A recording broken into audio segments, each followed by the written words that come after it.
পারভেজ তখন যতটা সম্ভব সাবধানে বাইক চালাচ্ছে। পিরোজপুর গ্রামের বাড়িতে যখন পৌঁছালাম তখন দিনের আলো ফুটতে শুরু করেছে।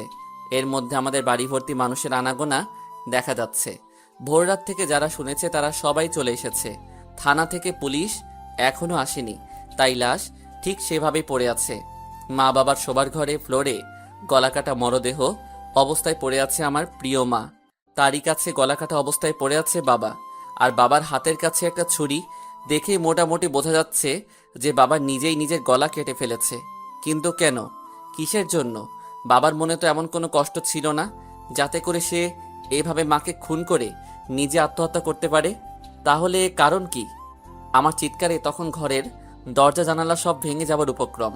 মনির ভাই, পারভেজ ও তৌহিদ মিলে আমাকে ধরে রাখতে ব্যস্ত। এমনটা কেন হয়ে গেল? আমি এখন কি নিয়ে বাঁচব? কে আমাকে নিজের হাতে রান্না করে খাওয়াবে? আর কে আমার জন্য বাজারের শ্রেষ্ঠ মাছ কিনে নিয়ে আসবে? হঠাৎ করে চোখ বন্ধ হয়ে যাচ্ছে, সবকিছু চোখের সামনে ঘুরছে। মনে হচ্ছে জ্ঞান হারাচ্ছি। যদি কেউ চোখ মেলে তাকালাম, তখন আমি শুয়ে আছি ঘরের সম্মুখের বারান্দায়। এই বিছানায় আমি বাড়িতে এলে ঘুমাতাম, আর বাড়িতে যখন থাকতাম না তখন বাবা বিকেলে বিকেলে এখানে দুপুরের পরে বিশ্রাম করত। বাবার শরীরে সেই পান খাওয়া গন্ধ নাকে আসছে। ধুম করে বিছানায় উঠে বসলাম। তৌহিদকে বললাম, মা বাবা কই? পুলিশ এসে নিয়ে গেছে। ময়নাতদন্তের পরে নাকি আমাদের কাছে নিয়ে আসবে। অসম্ভব, আমার বাবা বলে গিয়েছে যেন তাদের লাশ কাটাছেঁড়া না করা হয়। কিন্তু তুই হয়তো চাইলে রাখতে পারতি, তবে তুই অজ্ঞান থাকার কারণে কিছু করতে পারিনি। আর পুলিশের কাছে আমি আর মনির ভাই যতটা জানি ততটাই বললাম। তোর কাছে আঙ্কেল কল দিয়ে যা যা বলেছে, তারপর আমরা দুজনে রওনা দিলাম। আর মনির ভাইদের দরজা ভেঙে ভিতরে প্রবেশ করার পর সবকিছু বললাম। এখন আমি আমার মা বাবার লাশ কাটাছেঁড়া থেকে রক্ষা করব কিভাবে? তুই চাইলে একবার চেষ্টা করতে পারিস। আঙ্কেল নিজে যদি আন্টিকে খুন করে নিজে আত্মঘাতী হয়, তাহলে আর কাটাছেঁড়া করে কি হবে? আর বাহিরে দুজন পুলিশ এখনো দাঁড়িয়ে আছে, তাদের সঙ্গে কথা বলে দেখতে পারিস। পুলিশের সঙ্গে আমি আবার সবকিছু বললাম। তারা চেয়ারম্যান সাহেবের কাছে খবর দিতে বলে দিল। আমি চেয়ারম্যানকে কল দিলাম, মনির ভাইয়ের কাছ থেকে নাম্বার নিলাম। চেয়ারম্যান সাহেব কিছুক্ষণ পর আমাদের বাড়িতে এলেন। তারপর আমি তাকে বললাম যে মা বাবার লাশ ময়না তদন্তের দরকার নেই। তিনি বললেন যে তাহলে এমপির সঙ্গে যোগাযোগ করবেন এবং তিনি থানায় বলে দেবেন। মানসিকতার এতটা খারাপ অবস্থা, তবুও অনেক ঝামেলার মাধ্যমে মা বাবার লাশ ময়না তদন্তের হাত থেকে রক্ষা করলাম। কিন্তু মনের মধ্যে সেই একটা প্রশ্ন ঘুরছে, বাবা এমনটা কেন করলো? মাগরিবের কিছুক্ষণ আগেই মা বাবার দাফন করা শেষ হয়ে গেল। বাড়ি থেকে বের হব, পথে গেটের কাছে রাস্তার পাশেই ডান হাতে একটু ফাঁকা জমি আছে। বছরখানেক আগে একদিন সেখানে কিছু সুপারি গাছের চারা রোপণ করার সময় মা আমার সঙ্গে বলেছিল, তোর বাবা আর আমি মারা গেলে আমাদেরকে এখানে কবর দিস লিমন। আমরা তো মানুষ বেশি নয়। তুই বাড়ি থেকে বের হবার সময় আমাদের কবরে সালাম দিয়ে বের হতে পারবি। আবার যখন বাড়িতে ফিরবি তখনও আমাদের সালাম দিয়ে বাড়িতে প্রবেশ করবি। রাস্তা দিয়ে যখন মসজিদের ইমাম কিংবা কোনো ভালো লোক হেঁটে যাবে তখন আমাদের জন্য দোয়া করবে। আমি সেদিন হেসেছিলাম, কারণ আমার বিশ্বাস ছিল আমার মা বাবা এখনো অনেক দিন বাঁচবে। আসলে পৃথিবীর প্রতিটি মায়ের সন্তানেরাই চায় তাদের মা বাবা চিরকাল বেঁচে থাকুক। মা বাবাকে সেখানেই কবর দিলাম। এখন আর চোখ দিয়ে পানি বের হচ্ছে না। দাফন কাজ শেষ করে সবাই চলে গেছে, শুধু আশেপাশের কিছু মানুষ আছে। মনির ভাই বরাবরই আমার কাছে বসে কান্না করছে। বাবা তাকে খুব পছন্দ করত। পাশের ঘরের প্রতিবেশী এক চাচি আমাকে মাথায় তেল দিয়ে দিল, কপালে আর মুখে হাত দিয়ে আদর করে বলল, এভাবে ওরা চলে যাবে তা কখনো ভাবিনি। যা হবার হয়ে গেছে, মনকে শক্ত কর, আমরা তো আছি। সারা দিনে মোবাইল বের করার সুযোগ হয়নি। সেই যে সকালবেলা পকেটে রেখেছি সেভাবেই পকেটে পড়ে আছে। বের করে দেখি মোবাইল বন্ধ হয়ে গেছে। চালু করতে গিয়ে দেখি চার্জ আছে। তাহলে মনে হয় চাপ লেগে বন্ধ হয়েছে, কারণ মোবাইলের ব্যাটারি একটু লুজ, তাই মাঝে মাঝে ধাক্কা লেগে বন্ধ হয়ে যায়। কাগজ দিয়ে জাম করে রাখি। মোবাইল চালু করলাম, তারপর কল লিস্টে গিয়ে বাবার নাম্বারের দিকে তাকিয়ে রইলাম। গতকাল রাতেও এমন সময় খাবার খেয়ে কল দিয়ে কথা বলেছিলাম। মাত্র 24 ঘন্টা। ইস! হঠাৎ করে চোখ গেল উপরে মেসেজের চিহ্নের উপর। মেসেজ অপশনে গিয়ে দেখি অনেকগুলো মেসেজ। সচরাচর সিম কোম্পানির অজস্র অপ্রয়োজনীয় মেসেজের জন্য এখন মেসেজ চেক না করে ডিলিট করতাম, কিন্তু সেগুলোর মধ্যে বাবার নাম্বার দিয়ে একটা মেসেজ দেখে অবাক হলাম। গতকাল রাত 2:53 মেসেজ এসেছে, আর বাবা আমাকে কল করেছিল রাত 3:09। মেসেজ পড়ে আমার হাত কাঁপছে। লেখা আছে, তোকে বাঁচাতে গিয়ে তোর মাকে খুন করলাম এইমাত্র। 25 বছরের সংসার জীবনে যাকে আমি কখনো একটা চড়ও মারিনি, তাকেই একটু আগেই নিজের হাতে জবাই করেছি। এখন আমার নিজের গলায় কাটবো। ওরা সবাই এখন আমার চারিদিক দাঁড়িয়ে আছে। তোকে কল দিয়ে বাড়িতে আসার জন্য আমাকে বলেছে। আমি সেই ফাঁকে তোকে কল না দিয়ে আগে মেসেজ দিচ্ছি। ওদের বলেছি যে নাম্বার খুঁজে পাচ্ছি না, তোকে কল দিয়ে আমি হয়তো নিরুপায় হয়ে বাড়িতে আসতে বলবো, কিন্তু খবরদার তুই আসবি না। কারা এসব করছে সেটা তোর জানার দরকার নেই, কিন্তু তুই আর কোনোদিন গ্রামের বাড়িতে আসবি না বাবা, না হলে ওরা তোকে খুন করে ফেলবে। আমি চাই না যে আমাদের মৃত্যুর জন্য তুই প্রতিশোধ নিস, তাই সেই খুনিদের নাম বললাম না। আমি আর তোর মা তোর জন্য জীবন দিয়ে গেলাম। আমাদের স্বপ্ন ছিল তুই অনেক বড় হবি রে। আমাদের স্বপ্ন পূরণ করিস বাবা। আকাশে বসে যেন তোকে দেখে আমি আর তোর মা হাসতে পারি। বাবার মেসেজ দেখে শরীর কাঁপছে। আমি তো এই মেসেজ গতকাল দেখিনি। বাবা আমাকে গ্রামের বাড়িতে আসতে নিষেধ করেছে, কিন্তু আমি তো না জেনে চলে এসেছি। তাহলে কি আমাকে এখন তারা খুন করবে? কিন্তু কারা খুন করবে? শেষ রাতের দিকে আমাদের ঘরে আগুন লাগিয়ে দেয় শত্রুরা। আমার 3জন তখন ঘুমাচ্ছিলাম। ঠিক তখনই তৌহিদ আগুন আগুন বলে চিৎকার করতে লাগলো। আচ্ছা, আরেকটু খুলে বলি। তৌহিদ ও পারভেজ দুজনেই মেসেজ পড়ে চমকে গেল। তৌহিদ আস্তে করে কানে কানে বলল, এই কথা কাউকে কিছু বলিস না, কারণ এখন তোর আশেপাশের সবাইকে শত্রু মনে করতে হবে। মনিরুল ভাইদের বাড়ি থেকে রাতের খাবার রান্না করে পাঠানো হয়েছে। তৌহিদ ও পারভেজ সেই খাবার খেয়েছে। আমাকেও তৌহিদ নিজের হাতে ভাত মেখে 2 লোকমা খাইয়ে দিল। সমস্ত ঘরের মধ্যে মা বাবার স্মৃতি জড়িয়ে আছে। রাতের বেলা আমি তৌহিদ ও পারভেজ একসঙ্গে ঘুমালাম। মনির ভাই থাকতে চেয়েছিলেন, কিন্তু আমরা নিষেধ করেছি। রাত 10টার দিকে আমার স্কুলের শিক্ষক এসেছিলেন দেখা করতে। অনেক কিছু উপদেশ দিয়ে 25-30 মিনিট পরে বিদায় নিয়ে চলে গেলেন। কারা হতে পারে সেই খুনের আসামি? আমাকে মারার জন্য কেন তাদের পরিকল্পনা? বাবা কেন আমাকে এসব থেকে আলাদা হতে বলল? লিমন, তুই ঘুমানোর চেষ্টা কর বন্ধু। আমি আর তহিদ জেগে আছি। যদি সত্যিই কেউ তোদের শত্রু থাকে তাহলে অবশ্যই হামলা করতে পারে। কিন্তু কেন করবে এমন?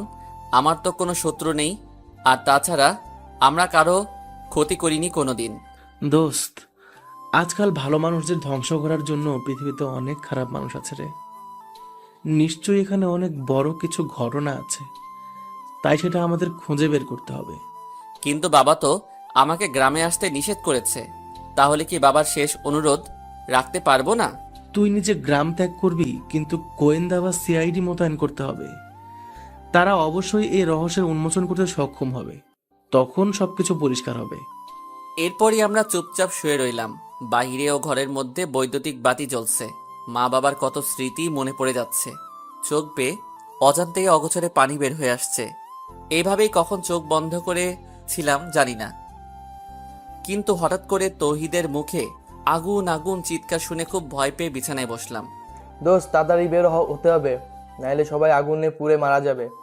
কিন্তু আমরা যখন দরজা খুলে বের হতে যাব, তখন দেখি দরজা বাহির থেকে বন্ধ করা।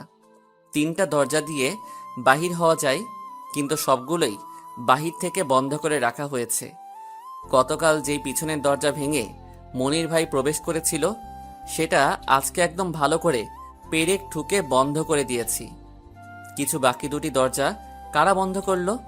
আমাকে যারা খুন করতে চায় তারা কি এসব করছে? পশ্চিমে একটা নড়বড়ে জানালা ছিল, সেটাই এক ধাক্কা দিয়ে ভেঙে দিল পারভেজ। তারপর আমি, পারভেজ ও তৌহিদ বেরিয়ে গেলাম। আগুন সেই সময় প্রায় সমস্ত টিনের চালে ছড়িয়ে গেছে। ইটের দেয়াল হলেও কাঠ আর টিনের চালের ছাউনি দিয়ে ঘেরা ঘরটা চোখের সামনে পড়ছে। তৌহিদ ও পারভেজ দুজনেই সামনের দরজা বাহির থেকে খুলে পারভেজের বাইক বের করলো। আরও কিছু জিনিসপত্র বের করতে চেয়েছিল, কিন্তু পরিস্থিতি খুবই অস্বাভাবিক। আবারও সেই চিৎকার চেঁচামেচি শুনে গভীর রাতে অনেকেই ছুটে এসেছে। পানি ঢেলে আগুন নিভে যাবে, তাই পানি নিয়ে ব্যস্ত অনেকেই। আমি শুধু ঘরের সামনের আম গাছের গোড়ায় ঘাপটি মেরে বসে রইলাম। সকালবেলা পুলিশ এসেছে, আবার চেয়ারম্যান সাহেব নিজেও উপস্থিত হয়েছেন। কিন্তু মা বাবার স্মৃতি বিজড়িত ঘরটা দাঁড়িয়ে আছে পোড়া এক বীভৎস রূপ ধরে। আপনারা তখন কোথায় ছিলেন? আগুনের ঘটনা প্রথম কে দেখে? জি স্যার, আমি প্রথমে দেখতে পেয়েছি। আমার কান খুব পাতলা, ঘুমের মধ্যে পাগা নড়া শব্দটাও কানে আসে। আমি যখন শুনি যে টিন পড়ছে আর স্ক্রু একটা একটা করে পটপট করে ছুটছে, তখন চিৎকার করেছি। আপনারা বাইরে বের হওয়ার পর কেউ কি তখন এখানে ছিল বা আক্রমণ করতে চেয়েছিল? না স্যার, তেমন কিছু নয়। আমরা তো এখানে সম্পূর্ণ ফাঁকা দেখেছি। আচ্ছা লিমন সাহেব, আপনার মা বাবার সঙ্গে কারো শত্রুতা ছিল? যেহেতু এখন একটা আক্রমণ হয়েছে, তাও আমরা কিছু শত্রুদের সন্দেহ করি। তেমন কোনো শত্রু নেই যারা খুন করবে। আমরা সবসময় ঝামেলা এড়িয়ে চলতাম। জমি জমা নিয়ে কারো সঙ্গে কোনো বিবাদ ছিল নিজেদের মধ্যে বংশগত ব্যাপারে? দলিল চাচার সঙ্গে পূর্বপাড়ায় একটা রাস্তার পাশের জমি নিয়ে মামলা চলে।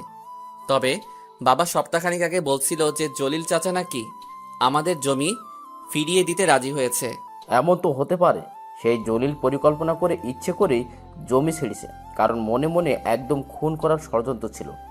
আমি সেটা জানি না। আপনার কি ধারণা, আপনার মা বাবা দুজনে আত্মহত্যা করেছে নাকি খুন করা হয়েছে? হ্যাঁ স্যার, লিমনের বাবা আমাকে কল করার আগে একটা মেসেজ দিয়েছিল, কিন্তু সেই মেসেজ চেক করা হয় নাই বলে জানতাম না। তাকে কেউ খুব ভয় দেখিয়ে আত্মহত্যা করতে বাধ্য করেছে। ও মাই গড, বলেন কি? দারোগা সাহেব মেসেজটি জোরে জোরে পড়লেন। চেয়ারম্যান সাহেব গভীর চিন্তার মধ্যে হারিয়ে গেল, সেটা বোঝা যাচ্ছে। জলিল মিয়াকে ভালো করে জিজ্ঞেস করতে হবে বলে দারোগা সাহেব বাজারে চলে গেলেন। দুপুর পর্যন্ত অনেকেই আমাদের বাড়িতে ছিলেন। দুপুরে খাবার খেলাম প্রতিবেশী মনু আর কাকার বাড়িতে। কাকিমা রান্না করে ডেকেছিল, কিন্তু আমি যাইনি বলে পাঠিয়ে দিয়েছে। বিকেলের দিকে পারভেজ খুলনা চলে গেল, তবে আমাকে নিয়ে যাবার খুব চেষ্টা করেছে। তুই এখানে থাকলে কিন্তু অনেক বিপদে পড়বি লিমন। তার চেয়ে খুলনা বরং শহরে চল তাড়াতাড়ি, তাহলে সেখানে মোটামুটি নিরাপত্তা আছে। কিন্তু সেখানে আঙ্কেল নিজে তোকে আসতে নিষেধ করেছে। সেখানে তুই কি করবি দোস্ত? নিজের জীবনের বিপদ ডেকে এনে ভুল করিস না বন্ধু, চল আমার সঙ্গে। আমি রহস্যের শেষ দেখে যেতে চাই পারভেজ। কারা আমার মা বাবার সর্বনাশ করেছে, আমি সেই গোপনীয় সবকিছু পরিষ্কার করতে চাই, না হলে শান্তি নেই। তুই বরং সাজু ভাইয়ের সাহায্য নিতে পারিস। তোর মনে আছে সাজু ভাইয়ের কথা? হ্যাঁ মনে আছে, কিন্তু তিনি কি আসবেন আমার মা বাবার খুনের রহস্য বের করতে? আমাকে কে বা কারা খুন করতে চায় সেই রহস্যের উন্মোচন কি সাজু ভাই করতে পারবে? আমার বিশ্বাস তিনি পারবেন, কারণ সাজু ভাই হচ্ছে ঠান্ডা মাথার এক রোমান্টিক মানুষ। সকলের সঙ্গে কত সুন্দর মিল, তাই না? সেবার যখন তিনি খুলনা এসেছিলেন তোমাদের ম্যাচের মধ্যে, তখন তো আমরা সবাই দেখা করতে। সাজু ভাই, সজীব ভাই, শফিক ভাই আর রকি ভাই, এরা সবাই যে রুমে থাকতো, এখন আমরা সেই রুমেই থাকি। বললাম ঠিক আছে পারভেজ, তুই বরং এখন সন্ধ্যা হবার আগে চলে যা। আমি আর তৌহিদ আগামীকাল সকালে খুলনা আসবো। তারপর সাজু ভাইয়ের সঙ্গে যোগাযোগ করে সবকিছু তাকে জানাবো। তাহলে রাতে থাকতে হবে কেন? মনির ভাই বললেন যে আজকে নাকি রাতের বেলা তিনি কিছু জরুরি কাগজপত্র দেখাবেন, সবকিছু আমাদের জমি জমার বিষয়ে, আর সেই সঙ্গে কিছু গোপনীয় কথা জানাতে চাই। তাহলে এখন দিনের বেলা সমস্যা কি? আমরা যে কতটা বিপদের মধ্যে তা কি সে জানে না? তাদের বাড়িতে সমস্যা হবে না পারভেজ, আর শুধু শুধু চিন্তা করিস না তো। ঠিক আছে, সাবধানে থাকিস আর আগামীকাল সকালে উঠে রওনা দিস লিমন। আচ্ছা ঠিক আছে। সন্ধ্যার খানিকটা আগে বাজারের মধ্যে গেলাম আমি আর তৌহিদ। কিছুক্ষণ দাঁড়িয়ে থাকার পর একদম কর্নারের হোটেলের মালিক শাহজাহান কাকা আমাকে ডাকলেন। আমি তার কাছে যেতেই তিনি আমাকে নিয়ে হোটেলের পিছনে গেলেন। তার সঙ্গে সঙ্গে আমিও গেলাম। তোমার মা বাবার ঘটনার জন্য সবাই স্তব্ধ হয়ে গেছে, তাই সান্ত্বনা দেওয়ার ভাষা জানা নেই। কিন্তু তোমাকে কিছু গোপনীয় কথা জানাতে চাই, মনোযোগ দিয়ে শুনবে, তবে আমার কথা কাউকে বলবে না। কি কথা শাহজাহান কাকা? তোমার জলিল চাচার সঙ্গে ওপারে যে জমি নিয়ে মামলা ছিল, সেটা কেন শেষ হয়েছে জানো? না তো। তোমার বাবা জলিল মিয়াকে ওই জমির জন্য টাকা দিয়েছে নতুন করে। কিন্তু ওটা তো আমাদের জমি, তাহলে কেন বাবা আবার টাকা দিবে? কারণ জমিটা নাকি তোমার খুব পছন্দের। তুমি নাকি সেখানে একটা পার্কের মতো মনোরম স্থান বানিয়ে বাগান করতে চাও। হ্যাঁ, কিন্তু তোমার বাবা আমাকে বলেছিলেন যে তোমার নাকি খুব ইচ্ছে ওখানে বাগান করবে, তাই তিনি অনেক চেষ্টা করেও জমিটা রক্ষা করতে চেয়েছে, কিন্তু জমির বিনিময়ে যদি জলিল চাচা টাকা নিয়ে থাকে তাহলে আবার ঝামেলা কিসের? সেখানেই ঝামেলা লিমন। আমি তো হোটেলের মানুষ, তাই অনেক কিছু জানি। কারণ বাংলাদেশের মধ্যে হোটেল বা চায়ের দোকানে সবচেয়ে বেশি আলোচনা হয়, দলীয় বা বিরোধী দলীয় সকল পক্ষের কথা জানা যায়। সকালে এক গ্রুপ আর বিকেলে অন্য গ্রুপ। আপনি কি তেমন কিছু জানেন? না বাবা, তবে আমারও পরিবার আছে, তাই বেশি কিছু বলে বিপদে পড়তে চাই না। যতটুকু বললাম ততটুকু দিয়ে খুঁড়তে আরম্ভ করো। কিছু খুঁড়তে আরম্ভ করো, সাপ এমনিতেই বের হবে। এতটুকু লিখে একটু দম নিল লিমন, তারপর আবারও লিখতে আরম্ভ করলো। বাজার থেকে আমি, তৌহিদ আর মনিরুল ভাই ফিরে আসলাম। জলিল চাচার কথা কাউকে কিছু বলিনি এখনো। সাজু ভাই, আমি শুধু আপনার কাছে এগুলো জানিয়ে দিচ্ছি। বাড়িতে ফিরে এসে বারবার মনে হচ্ছে যে বিকেলে পারভেজের সঙ্গে চলে গেলে ভালো হতো, কারণ রাত যতই গভীর হচ্ছে ততই ভয় লাগছে। সবাই খাবার খেয়ে এখন ঘুমিয়ে আছে। রাত 11টা পেরিয়ে গেছে, আর গ্রামের বাড়িতে রাত 11টা মানে হচ্ছে অনেক রাত্রি। আমার কেন যেন মনে হচ্ছে আজকে রাতের মধ্যে আমারও কিছু একটা হয়ে যাবে। তেমন কোনো কারণ নেই, তবে বারবার সেটাই মনে হচ্ছে। হয়তো মনের ভয়, কিন্তু মনে হচ্ছে সেটা সত্যি। তাছাড়া ক্ষুদ্র একটা কারণ আছে। একটু আগে হঠাৎ করে জানালার পর্দার আড়ালে কাউকে দাঁড়িয়ে থাকতে দেখেছি। আমি আস্তে আস্তে জানালার কাছে গেলাম, আর তখন কারো পায়ের শব্দ দ্রুত সরে যেতে শুনতে পেলাম। তৌহিদকে সেই কথা বললাম, কিন্তু সে তেমন গুরুত্ব না দিয়ে ঘুমিয়ে আছে। গতকাল আর পরশু রাতে বেচারা ভালো ঘুমাতে পারে নাই, তাই এখন মনে হয় তাকে ঘুমে গ্রাস করেছে। আমি অবশ্য চাইলে ঘুমাতে পারি না।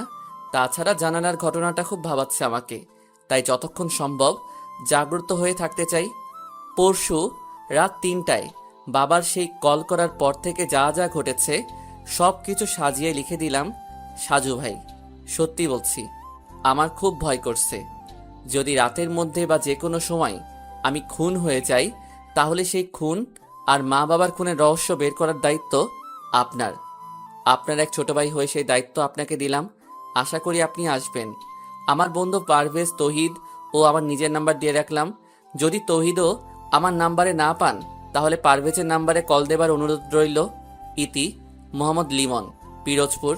গতকাল রাতে সাজু ভাইয়ের শরীর অসুস্থ ছিল, তাই তাড়াতাড়ি ঘুমিয়ে গেছিল, আর সকালবেলা অনেক দেরি করে ঘুম থেকে উঠেছে। তারপর ফ্রেশ হয়ে মোবাইলের মেসেঞ্জারে আসতে প্রায় দুপুর 12টা। অনেক পাঠক পাঠিকার মেসেজ এসে জমা হয়েছে। কেউ কেউ এখনো অ্যাক্টিভ, আবার অনেকে আনঅ্যাক্টিভ। সবগুলোর একটু সংক্ষিপ্ত রিপ্লাই করতে করতে হঠাৎ করে গতকাল রাত 12টার মেসেজ চোখে পড়ল। এমডি লিমন আইডি দিয়ে এত বড় একটা মেসেজ এসেছে, সম্পূর্ণ ঘটনা এখানে বর্ণনা করা। সে রাত 3টায় কল দিয়ে কথা বলা, শুরু থেকে গতকাল রাত পর্যন্ত ঘটে যাওয়া ঘটনার বর্ণনা। খুব মনোযোগ সহকারে সম্পূর্ণ ঘটনা পড়ল সাজু ভাই। তারপর বেশ কিছু সময় চোখ বন্ধ করে কিছু ভাবতে লাগলো। তৌহিদ ও লিমন দুজনের নাম্বার সত্যি সত্যি বন্ধ দেখাচ্ছে, তাই পারভেজের নাম্বারে কল দিল সাজু ভাই। বেলা তখন দুপুর 12টা 34। আসসালামু আলাইকুম, কে বলছেন? ওয়ালাইকুম আসসালাম, সাজু ভাই বলছি। তুমি কি লিমনের বন্ধু পারভেজ? জি ভাই, কেমন আছেন ভাইজান? আপনার কথা গতকাল রাতেও লিমনের সঙ্গে আলোচনা করেছি, কিন্তু আপনি নিজেই আজকে আমাকে কল দিলেন।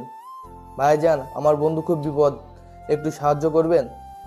তোমার বন্ধু লিমন গতকাল রাতে আমাকে সম্পূর্ণ ঘটনা টেক্সট করেছে, কিন্তু আমি একটু অসুস্থ, তাই রাতে রিপ্লাই করতে পারিনি, আর সকালেও অনলাইনে ছিলাম না। তোমার বন্ধু লিমন কেমন আছে? ভাই, একটুও ভালো না। কেন? আজকে সকালে তো তৌহিদ আর লিমন শহরে যাবার কথা, যায়নি? না ভাই, গতকাল রাতে ওদের দুজনকে কারা যেন গায়েব করে দিছে। সরাসরি খুন করেনি, কিন্তু ধরে নিয়ে গেছে। দরজা ভিতর থেকে বন্ধ করা আছে, কিন্তু সেই বাড়িটা মাটি দিয়ে উঁচু করে তার উপর কাঠ দিয়ে নির্মাণ করা, তাই কাঠের নিচ থেকে মাটি খুঁড়ে রুমে ঢুকেছে। মাটি খোঁড়ার চিহ্ন এখনো পড়ে আছে, কিন্তু ওদের কোথাও খুঁজে পাওয়া যাচ্ছে না। তাহলে কি সেই মনিরুল লোকটার মধ্যে কোনো গন্ডগোল আছে? না সাজু ভাই, কারণ সকালবেলা পুকুরের মধ্যে পানিতে ভাসমান অবস্থায় মনিরুল ভাইয়ের লাশ পাওয়া গেছে। মনিরুল ভাইকে খুন করে ওদেরকে কিডন্যাপ করেছে। এলাকা ভয়ঙ্কর হয়ে গেছে। কি? লিমনের মা বাবা দুইজনের কবরের মাঝখানে একটা কাগজ পাওয়া গেছে। সেই কাগজে লেখা আছে, সরি আব্বাজান। কেউ ভাবছে লিমন আর তৌহিদ খুন করে এখান থেকে পালিয়ে গেছে, আবার কেউ বলছে তাহলে ওভাবে দরজা না খুলে মাটি খুঁড়ে বের হব, তো উপযুক্ত কারণ পাচ্ছি না। কিন্তু সকল মানুষের কথা কানে না নিয়ে সরাসরি গিয়ে সাজু দেখতে যাচ্ছে। সাজুদের গ্রামের বাড়ি বাগেরহাট। যেহেতু তাদের পাশের জেলা হচ্ছে পিরোজপুর, তাই সরাসরি সে আগে বাড়িতে যাবে। তারপর সেখান থেকে নিজস্ব বাইক নিয়ে পিরোজপুর যাওয়া যাবে। গুলিস্তান থেকে দোলা পরিবহনের লঞ্চ পারাপারের গাড়ির টিকিট সংগ্রহ করলো। অনেকদিন পর সে গ্রামের বাড়িতে যাচ্ছে। দাদা দাদির সঙ্গে কতদিন তার দেখা হয় না। যেহেতু লঞ্চ পারাপারের গাড়ি, তাই ফেরির মধ্যে অপেক্ষা করার ঝামেলা নেই। কবে যে স্বপ্নে সেই পদ্মা সেতু নির্মাণ কাজ শেষ হবে। গ্রামের মধ্যে এখন এক অস্থিরতা তৈরি হয়ে গেছে, যেটা কল্পনার মধ্যে ছিল না। পুলিশ সারাক্ষণ শুধু আনাগোনা করছে। প্রায় সবাইকে কিছু না কিছু জিজ্ঞেস করা হচ্ছে। মনিরুলের পরিবারের কান্না আর আহাজারিতে সবচেয়ে বেশি আকাশ ভারী হয়ে যাচ্ছে। পুকুরের পাড়ে এমন কিছু নেই যেটা খুনির কাছে পৌঁছাতে পারে। দারোগা সাহেব যখন সাজুর কথা শুনলেন, তখন একটু ভ্রু কুঁচকে যেন কিছু ভাবলেন। সাজু যখন লিমনদের গ্রামের মধ্যে প্রবেশ করলো, তখন সন্ধ্যা হয়ে গেছে। বাড়িতে ফিরে কোনো রকমে ফ্রেশ হয়ে বাইক নিয়ে চলে এসেছে। সাজু স্থানীয় বাজারে এসে পারভেজকে কল দিল। পারভেজ তখন বাজারেই ছিল। বাজারের এক পাশে বিশাল জটলা, সেখানে সবাই ঘিরে আছে এবং পুলিশও দেখা যাচ্ছে। সাজু সেখানে এগিয়ে গিয়ে পারভেজের সঙ্গে সরাসরি হাত মিলিয়ে নিল। তারপর যখন জানতে পারল যে তৌহিদ ফিরে এসেছে, তখন অবাক হয়ে নিজেই সেদিকে এগিয়ে গেল। প্রায় ঘন্টাখানিক পরে পুলিশ তৌহিদকে নিয়ে থানায় রওনা দিল। তার আগে সাজু ভাই একবার মনিরুল আর লিমনদের ঘর দেখে এসেছেন। সব মোটামুটি ঠিক আছে, কিন্তু মনিরুলদের বাড়িতে যে ঘরে লিমন আর তৌহিদ ছিল, সেখানে মাটি খুঁড়ে বের হবার স্থান দেখে প্রশ্ন জাগলো। তখন সে বুঝতে পারছে যে সবগুলো প্রশ্নের উত্তর তৌহিদের কাছে পাওয়া যাবে। পুলিশের সঙ্গে সঙ্গে সাজুও গিয়েছে থানায়, কারণ পুলিশ বলছে যা কিছু জিজ্ঞেস করার সব থানায় গিয়ে করবে। লিমন এখন কোন জায়গায় আছে? আর সেদিন রাতে তোমরা কিভাবে কি করেছো? তৌহিদ আস্তে আস্তে বলল, সাজু ভাই, আমি এখন জানি না লিমন কোথায়, কারণ আমাকে ওরা ফিরোজপুরের সি অফিস মোড়ে এসে নামিয়ে দিয়ে চলে গেছে। তারপর সেখান থেকে আমি একা এসেছি এখানে। লিমনের মধ্যে পশু ভর করেছে, ও কাউকে ছাড়বে না। মনিরকে কে খুন করেছে? লিমন। তুমি তখন কোথায় ছিলে? আমাকে আরো দুটো লোক ধরে রেখেছিল। মানে কি? সেখানে আবার আরো দুটো লোক কিভাবে এসেছে? আমি জানি না। তুমি আর লিমন যে ঘরে ছিলে, সেই ঘরের মধ্যে মাটির শীত কেটেছে কে? আমি সেখানে গিয়ে স্পষ্ট বুঝতে পারছি যে ভেতর থেকে মাটি খুঁড়ে বের হয়েছো তোমরা। হ্যাঁ সাজু ভাই, লিমন নিজে মাটি খুঁড়ে বের হবার অবস্থা করেছে। আমার এমনিতেই কান পাতলা, তাই যখন ধূপধাপ শব্দ হলো, তখন তাকিয়ে দেখি লিমন মাটি কাটছে। কিভাবে দেখলে? হ্যাঁ ঠিক তাই। আমি বিছানা থেকে নেমে তখন বললাম, কিরে লিমন, কি হয়েছে? লিমন তখন আমাকে চুপ করতে বলল। তারপর জানলা দিয়ে বাইরে তাকাতে বলছে। আমি তাকিয়ে দেখি যে সম্মুখে পুকুর পাড়ে কারা যেন দাঁড়িয়ে আছে। তাদের একজন হাতে সিগারেট ছিল, আর সেই সিগারেটের আগুন ওঠানামা করছে, তবে সামান্য আস্তে আস্তে কথাও কানে বাজছিল। তারপর? আমরা সেখান থেকে গর্ত নিয়ে আস্তে আস্তে করে বের হলাম। দরজা খুলে বের হলে না কেন? কারণ দরজা বাইরে থেকে বন্ধ ছিল। তাহলে কি মনির? হ্যাঁ, লিমন সেজন্যই বাইরে গিয়েছে এবং আমি তার সঙ্গে ছিলাম। কিন্তু সবচেয়ে বেশি অবাক হলাম কারণ দুটো লোক লিমনের পরিচিত। তারা তখন মনিরকে হাত পা আর মুখ বেঁধে দাঁড়িয়ে আছে। লিমন সেখান গিয়ে ওদের একজনের হাত থেকে একটা বড় ছুরি নিয়ে মনিরুল ভাইয়ের গলা কেটে দিল। কি বলছো তুমি? এতটা সহজ? আর লিমনের সঙ্গে তাদের কিসের সম্পর্ক? আমি জানি না। আমি এতটা হতভম্ব হয়ে গেছি যে সেখানে অজ্ঞান হয়ে মাথা ঘুরে পড়লাম। আর তারপর যখন হুঁশ হয়েছে, তখন আমি একটা টিন দিয়ে ছাউনি করা ঘরের মধ্যে বন্দি। লিমন সেখানে ছিল না? না, তবে আরেকটা লোক এসেছিল কিছুক্ষণ পরে, আর তিনি বলেছেন যে আমাকে নাকি তারা পাঠিয়ে দেবে, তবে শহরের মধ্যে ছেড়ে দেবে, কারণ গ্রামের মধ্যে নিয়ে গেলে প্রচুর ঝামেলা হতে পারে। লিমনের কথা জিজ্ঞেস করনি? হ্যাঁ, তারা বলল আমি লিমনের বন্ধু, তাই তারা আমাকে বাঁচাতে দিচ্ছে, না হলে আমাকেও শেষ করে দিত। আমি যেন ফিরোজপুরে থেকে সরাসরি খুলনা শহরে চলে যাই, আর কাউকে কিছু না বলি। যদি কিছু বলি তাহলে আমারও প্রচুর বিপদের মুখে পড়তে হবে। লিমন নাকি তার মা বাবার খুনি কে সেটা জানতে পেরেছে, তাই এক এক করে সবাইকে হত্যা করতে চায়ও। আর যেহেতু তার বাবা তাকে এসব খুনোখুনি করতে নিষেধ করেছে, তাই সরি আব্বাজান ব্যবহার করবে। কিছুটা বুঝতে পারছি, কিন্তু এখনো অনেক কিছু জানার বাকি। তবে লিমনের সঙ্গে যোগাযোগ করা আমার খুব দরকার। যিনি আমাকে এখানে আসার জন্য অনুরোধ করছে, সে নিজেই এখন আমি এসব বলতে চাই নাই, কিন্তু গ্রামের সবাই আর পুলিশ আমাকেও সন্দেহ করেছে, তাই এখন বাধ্য হয়ে বলছি। ঠিক আছে, তুমি আপাতত পুলিশের হেফাজতে থাকো, তারপর দেখি কি করা যায়। আচ্ছা ঠিক আছে সাজু ভাই, কিন্তু লিমন যে এভাবে পরিবর্তন হবে কখনো ভাবিনি। মাত্র কিছু সময়ের মধ্যে কিভাবে কি হয়ে গেল, আর তার সঙ্গে লোক দুটো যুক্ত আছে, কি ভয়ঙ্কর। থানা থেকে বের হয়ে সাজু নিজের এলাকায় চলে এসেছে। রাতের মধ্যে সেই গ্রামে থাকার কোনো মানে হয় না। আর পারভেজ তো থানায় আসার আগেই বিদায় নিয়ে চলে গেছে। রাত 10টার দিকে বাড়িতে ফিরে ডিনার করে নিজের বিছানায় শুয়ে সজীবের কাছে কল দিল।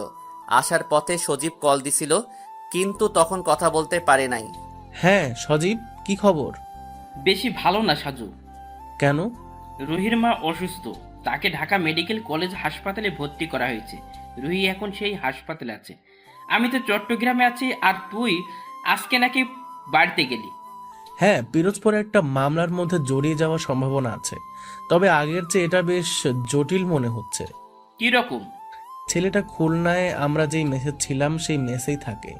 ওর মা বাবা দুজনেই যে কোনো অদৃশ্য কারণে আত্মহত্যা করেছে, কিন্তু সেগুলোর পেছনে একটা চক্র কাজ করছে।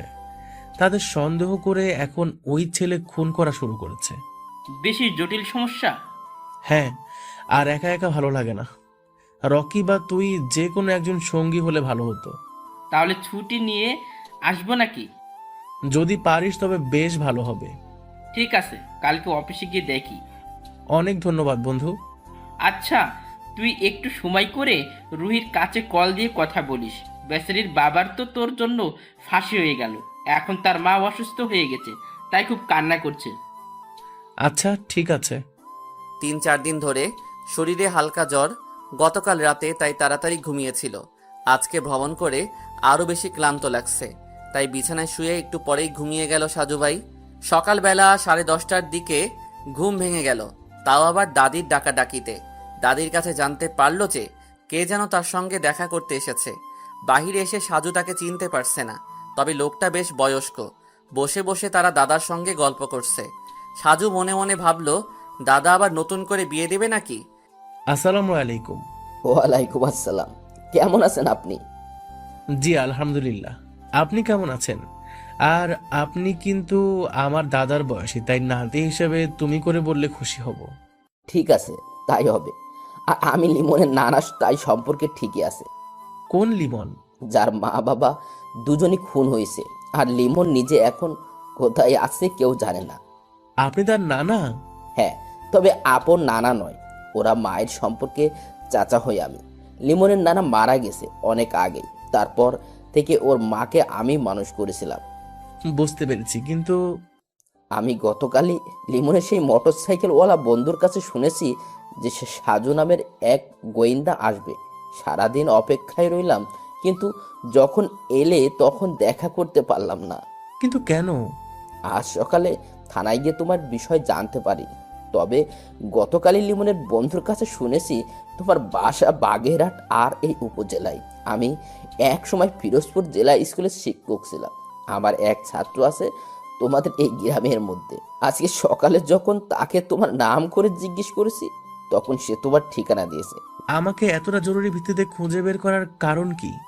লিমনের মা বাবার বিপদের আশঙ্কা আমি আগে করেছিলাম, আর তারাও জানতো লিমনের বাবার কাছে একটা স্বর্ণের পুতুল আছে, খাঁটি স্বর্ণের পুতুল। বলেন কি? কিভাবে কি? এমন সময় সাজুর মোবাইল বেজে উঠল। নাম্বার দেখে চিনতে পারল সাজু। গতকাল রাতে থানা থেকে বের হওয়ার সময় সাজুভাই থানার দারোগা সাহেবের নাম্বার নিয়ে এসেছেন এবং তার নিজের নাম্বারও দিয়ে এসেছে। Hello sir. সাজু সাহেব, আপনি কোথায়?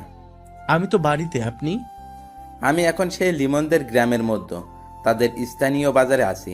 লিমন তো আজকে রাতে এই বাজারের হোটেল মালিক শাহজাহানের নামের লোকটাকে খুন করেছে। কি? আর কিভাবে নিশ্চিত হলেন খুনটা যে লিমন করেছে? লাশের পাশে চিরকুট ছিল, সরি আব্বাজান, আর আপনাকে উদ্দেশ্য করে কিছু কথার লেখা। আমাকে উদ্দেশ্য করে? হ্যাঁ সাজু সাহেব। কি লেখা আছে সেখানে? লেখা আছে, সাজু ভাই আমাকে ক্ষমা করবেন প্লিজ। আপনাকে যখন আমি ডেকেছি তখনও আমি রহস্য জানতাম না, কিন্তু এখন আমার চোখের সামনে সব কিছু পরিষ্কার, তাই আপনার কোনো সাহায্যের দরকার নেই। আমার মা বাবার হত্যার বিচার আমি নিজেই করব। খুব ভালো হয় যদি আপনি আর আমাদের গ্রামে না আসেন, কারণ আপনি থাকলে আমার ঝামেলা হবে। তাই আপনাকে সাবধান করে দিচ্ছি, আমার পথের মধ্যে যদি কোনো বাধা হয়ে দাঁড়ান তাহলে কিন্তু আপনাকেও বিপদে পড়তে হবে। তৌহিদকে মেরে ফেলা উচিত ছিল, শালাকে বন্ধু ভেবে ছেড়ে দিছি, আর সে সব কিছু বলে দিয়েছে। ভেবেছিলাম যে লুকিয়ে লুকিয়ে প্রতিশোধ নিতে পারবো, কিন্তু ওর জন্য আর হলো না। তৌহিদকে সাবধানে থাকতে বলবেন, কারণ ওকে নিষেধ করার পরও যখন সব কিছু বলে দিয়েছে তখন কিছুটা মূল্য দিতে হবে তাকে। এই শাহজাহান কাকা আমার বাবার সঙ্গে বেইমানি করেছে, বাবার কাছ থেকে পুতুলের কথা জেনে সেটা আরেকজনকে বলে দিয়েছে, তাই একে ঘুম পাড়িয়ে দিলাম। এখনও অনেক কিছু ঘটনার বাকি আছে, তবে খেলাটা আমি খেলতে চাই। দারোগা সাহেব, আমার মনে হচ্ছে যে লিমন এগুলো করছে না। আপনি কি লিমনের বন্ধু তৌহিদকে ছেড়ে দিয়েছেন নাকি আপনার হেফাজতে আছে? আমার কাছে আছে।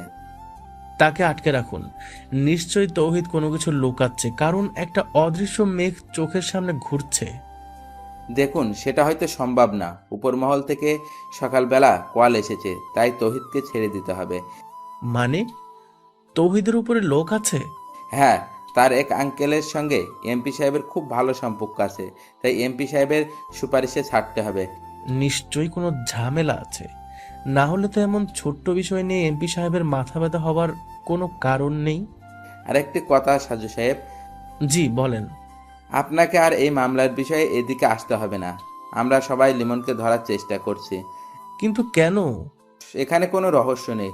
সকালবেলা আমরা অর্ডার পেয়েছি যে লিমনকে যে কোনো মূল্য ধরে ফেলতে হবে, কারণ নিজের মা বাবার জন্য সে এখন হিংস্র মরিয়া হয়ে গেছে। সেই জন্য তাকে এই মুহূর্তে থামানো দরকার। আপনি কি লিমনের বাবার কাছে একটা পুতুল ছিল সেই বিষয়ে কিছু জানেন? কিসের পুতুল? স্বর্ণের পুতুল। না, জানতাম না, কিন্তু লিমনের চিঠিতে পুতুলের কথা উল্লেখ করা হয়েছে। ঘটনা কি? আমিও সঠিক জানি না, তবে সত্যি সত্যি যদি লিমনের বাবার কাছে সেই স্বর্ণের পুতুল থাকে তাহলে সেটা তিনি কোথায় পেলেন সেটা আগে জানতে হবে আমাদের। তারপর সেই পুতুল এখন কোথায় আছে আর তার সঙ্গে লিমনের নিজের জীবনের কোনো বিপদ আছে কিনা সেটা বের করতে হবে। কিন্তু আপনাকে তো এখন এইসবের মধ্য থেকে দূরে থাকতে বলা হয়েছে। এটা অন্যায়। আমি আমার নিজের মতো কাজ করে যাব, সেখানে বেআইনিভাবে কেউ কিছু যদি বলে তবে মানবো কেন? সেটা আপনার ইচ্ছে, তবে আমাদের কাছ থেকে আপনি কোনো তথ্য বা সাহায্য পাবেন না। আপনাদের কাছ থেকে না পেতে পারি, কিন্তু যদি আপনার কাছে চাই? মানে? মানে হচ্ছে সমগ্র পুলিশের সাহায্য দরকার নেই, শুধু আপনার সহযোগিতা কামনা করছি। আশা করি আপনি আমাদের অনুরোধ রাখবেন, কারণ আপনার মধ্যে আমি সততা দেখেছি। হা হা হা হা, পুলিশের আবার সততা? আমি ব্যক্তিগতভাবে আপনার সঙ্গে যোগাযোগ রাখতে চাই এবং এই মামলার রহস্য বের করতে চাই। আমি চেষ্টা করব আপনাকে সাহায্য করতে, কিন্তু একটা পরামর্শ দেবে। এখানে অনেক বড় রাজনৈতিক নেতাদের দল জড়িত আছে, তারা কিন্তু যে কোনো সময় যে কোনো কিছু করতে পারে। আপনি নিজের জীবন ঝুঁকিতে না ফেললে আপনার জন্য মঙ্গল হবে। অনেক অনেক ধন্যবাদ স্যার। বুঝতে পারছি সাজু সাহেব। আচ্ছা, বাদ দেন তো এইসব কথা। আপনার যখন যা দরকার সব কিছু আমাকে বলবেন, আমি আপনাকে সাহায্য করতে আপ্রাণ চেষ্টা করব। মোবাইলে কথা বলা শেষ করে সাজু ভাই আবার বুড়ো লোকটার দিকে তাকিয়ে বলল, লিমন তো আরেকটা খুন করেছে, বাজারের সেই শাহজাহান নামের লোকটাকে। বলো কি? আমি বুঝতে পারছি না। আপনি কি আমাকে সেই পুতুলের রহস্যের কি কি কারণ আছে সেটা বলবেন? সেটা বলার জন্য আমি এসেছি।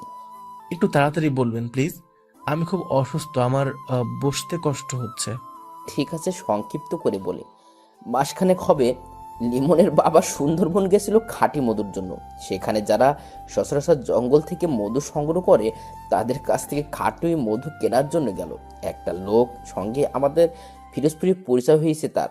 তিনি এখানে মধু বিক্রি করতে এসেছিলেন, কিন্তু মধু বিক্রি যখন শেষ ঠিক সেই সময় তার সঙ্গে দেখা হয়েছে লিমনের বাবার। তারপর সেই লোকটা বলেন যে তার বাড়িতে গেলে বা কিছুদিন পর সে আবার মধু নিয়ে আসবে। লিমনের বাবা তখন তার ফোন নাম্বার রেখে দিয়েছিল এবং নিজে গিয়ে মধু আনবে সেটাও জানিয়েছিল। তারপর যখন সেই লোকটার বাড়িতে গেল তখনই সেই লোকটা বাচ্চা মেয়েটির হাতে একটা পুতুল দেখতে পায়। ফাজলামো করে সেই ওই বাচ্চার হাত দিয়ে পুতুলটা নিয়েছিল, কিন্তু সেটা ধরার পরে হাতের অনুভবে কেমন খটকা লাগলো। লিমনের বাবা একসময় স্বর্ণের কারিগর ছিল, জানো তো তুমি? না, জানতাম না। প্রায় 15 বছর সে কারিগর ছিল, তাই সেই স্বর্ণের পুতুল ধরে কেমন যেন অনুভূত হচ্ছে। সে তখন ওই লোকটার কাছে জিজ্ঞাসা করে পুতুলটা কোথায় পেয়েছে তারা।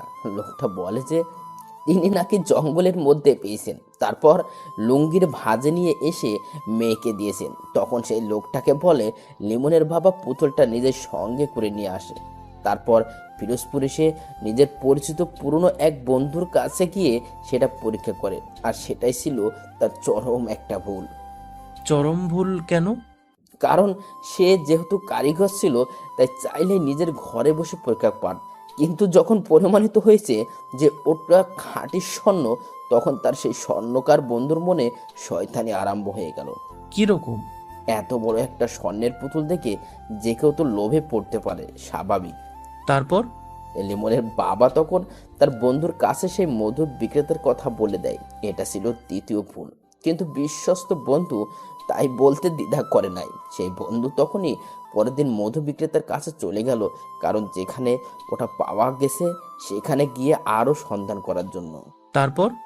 মধু বিক্রেতা তখন কৌতূহলী হয়ে গেল আর বারবার কাহিনী জানতে চাইলো। তখনই তিনি সেই পুতুলটা যে স্বর্ণের পুতুল সেটা তাকে বলে দেয়। হায় আল্লাহ!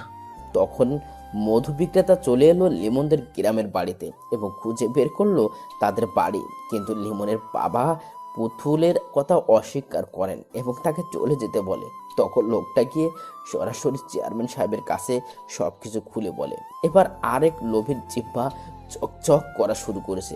তিনি তখন লিমনের বাবাকে বাজারে ডেকে পাঠালেন এবং খুন হওয়া শাহজাহান ব্যাপারীর হোটেলে বসে সবকিছু তাকে জিজ্ঞাসা করে। আস্তে আস্তে কথাটা ছড়িয়ে গেল দুই একজন বড় বড় মানুষের কাছে, আর তারা ভিন্ন ভিন্ন সময়ে রাতের আধারে দেখতে করতে আসতো। কেউ কেউ হুমকি দিত, আবার কেউ ছলে বলে কৌশলে কথা বের করতে চাইতো। এসব নিয়ে তিনি টেনশন করতেন? হ্যাঁ, একদিন আমার কাছে গিয়ে বিস্তারিত সব খুলে বলে আর পুতুলটা আমাকে দেখায়। তখন সে বলেছিল তার বিপদের কথা, তাকে যে কোনো মুহূর্তে কিছু করে ফেলতে পারে সেই কথা।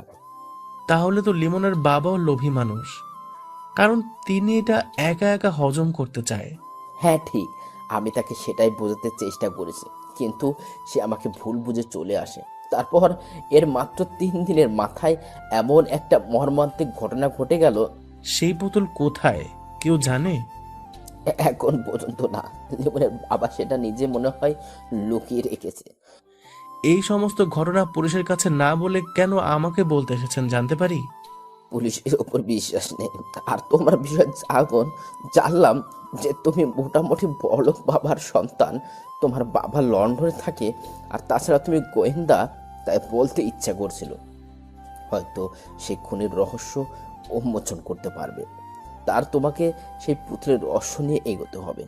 সেটাই তো বুঝতে পারছি না। আমি এখন আসি, বেলা প্রায় দুপুর পেরিয়ে গেল।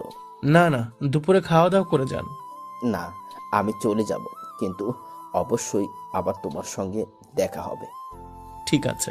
লিমনের যখন জ্ঞান ফিরেছে তখন সে একটা বন্ধ রুমে বন্দি, সম্পূর্ণ নতুন স্থান। এমন ঘরের মধ্যে সে কিভাবে এসেছে সেটাই তো বুঝতে পারছে না। বিছানার পাশে একটা চেয়ারে লাল গেঞ্জি পরে একটা লোক বসে আছে। তাকে চোখ মেলে যখন নড়াচড়া করতে দেখলো তখন শরীর ঝাড়া দিয়ে বলল, ডাক্তারের কথা তাহলে মিলে গেছে? কে আপনি আর আমি এখানে কেন? আমি কে সেটা তোমার না জানলেও চলবে, তবে তুমি এখানে আসো কারণ তোমাকে এখন পুলিশের লোকজন হন্যে হয়ে খুঁজছে। পুলিশ? আমাকে? কিন্তু কেন? মনির ও শাহজাহান নামের হোটেল মালিকের খুন করার অপরাধে তুমি এখন মোস্ট ওয়ান্টেড আসামি।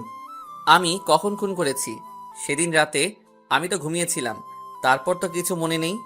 হা হা হা, তোমাকে অজ্ঞান করে রাখা হয়েছিল কারণ তোমার স্থানে অন্য কেউ খুন করবে, আর সেই খুনের দায় পড়বে তোমার উপর। তারপর হতে তুমি হবে নিরুপায়, এবং সেই নিরুপায় জীবন থেকে বাঁচতে হলে তোমাকে আমাদের বসের কথা মেনে চলতে হবে। বস? বস কে? সেটা তো বলা যাবে না, আমাকে যতটুকু বলতে বলা হয়েছে ততটুকুই বললাম। তোমার মা বাবার মৃত্যুর জন্য দায়ী লোকের মধ্যে 2 জন অলরেডি কবরে চলে গেছে। তোমার অবর্তমানে আমাদের বস নিজেই অন্য কাউকে দিয়ে কাজ করাচ্ছেন। তাতে আপনার বসের লাভ কি? তোমার বাবার কাছে একটা স্বর্ণের পুতুল ছিল, তিনি সেটা কোথায় রেখে দিয়েছে সেটা জানতে হবে। স্বর্ণের পুতুল? হ্যাঁ। এমন সময় একটা মেয়ে রুমের মধ্যে প্রবেশ করলো। তার হাতে ট্রেতে চায়ের কাপ, নাস্তার ব্যবস্থা আছে। লোকটা তখন মেয়েটার দিকে তাকিয়ে বলল, আমি একটু বসের সঙ্গে মোবাইলে কথা বলে আসি, তুমি ততক্ষণ একে নাস্তা করতে দাও। আর ভয় নেই, আমি দরজার বাইরেই আছি, যদি সে পালাতে চায় তাহলে। আমার নাম নাসরিন জাহান, তোমার নাম কি? কে আপনি? এটা আবার কারোর নাম হয় নাকি? একদম হাসবেন না। আপনি কে? আমাকে কেন এখানে আটক করা হয়েছে? আমি জানি না, তবে আপনাকে দিয়ে খারাপ কাজ করানো হবে এতটুকু জানি। আমার অপরাধ? আপনার কোনো অপরাধ নেই, কিন্তু এরা যা করে সবকিছুই অপরাধ। এমন সময় লাল গেঞ্জি পরা লোকটা রুমে ঢুকে মোবাইল এগিয়ে দিয়ে বলল, লিমন। মোবাইলটা কানের কাছে নিয়ে অপর প্রান্তের কণ্ঠ শুনে চমকে গেল। বিস্মিত হয়ে বলল, কাকা আপনি? সঙ্গে সঙ্গে মোবাইলের লাইনটা কেটে গেল। সন্ধ্যার খানিকটা পর লিমনদের গ্রামের মধ্যে প্রবেশ করল সাজু ভাই। তার সঙ্গে আছে তাদের গ্রামের একটা ছোট ভাই, যার নাম রাজু। রাজুর অনেক শখ, সে সাজুর সঙ্গে যে কোনো একটা মামলার সময় সঙ্গী হবে। যেহেতু এই মামলার মধ্যে রকি বা সজীব এখনো কেউ সঙ্গে নেই, তাই রাজুকে নিয়ে আজকে এসেছে। নিজের বাইক না নিয়ে সাজু ভাই এসেছে, কারণ বাইক আনলে সমস্যা হতে পারে। লিমনদের বাড়ি গিয়ে সে গোপনে আস্তে আস্তে বাগানের মধ্যে প্রবেশ করলো। চারিদিকে তখন ঈশার আজান দিচ্ছে।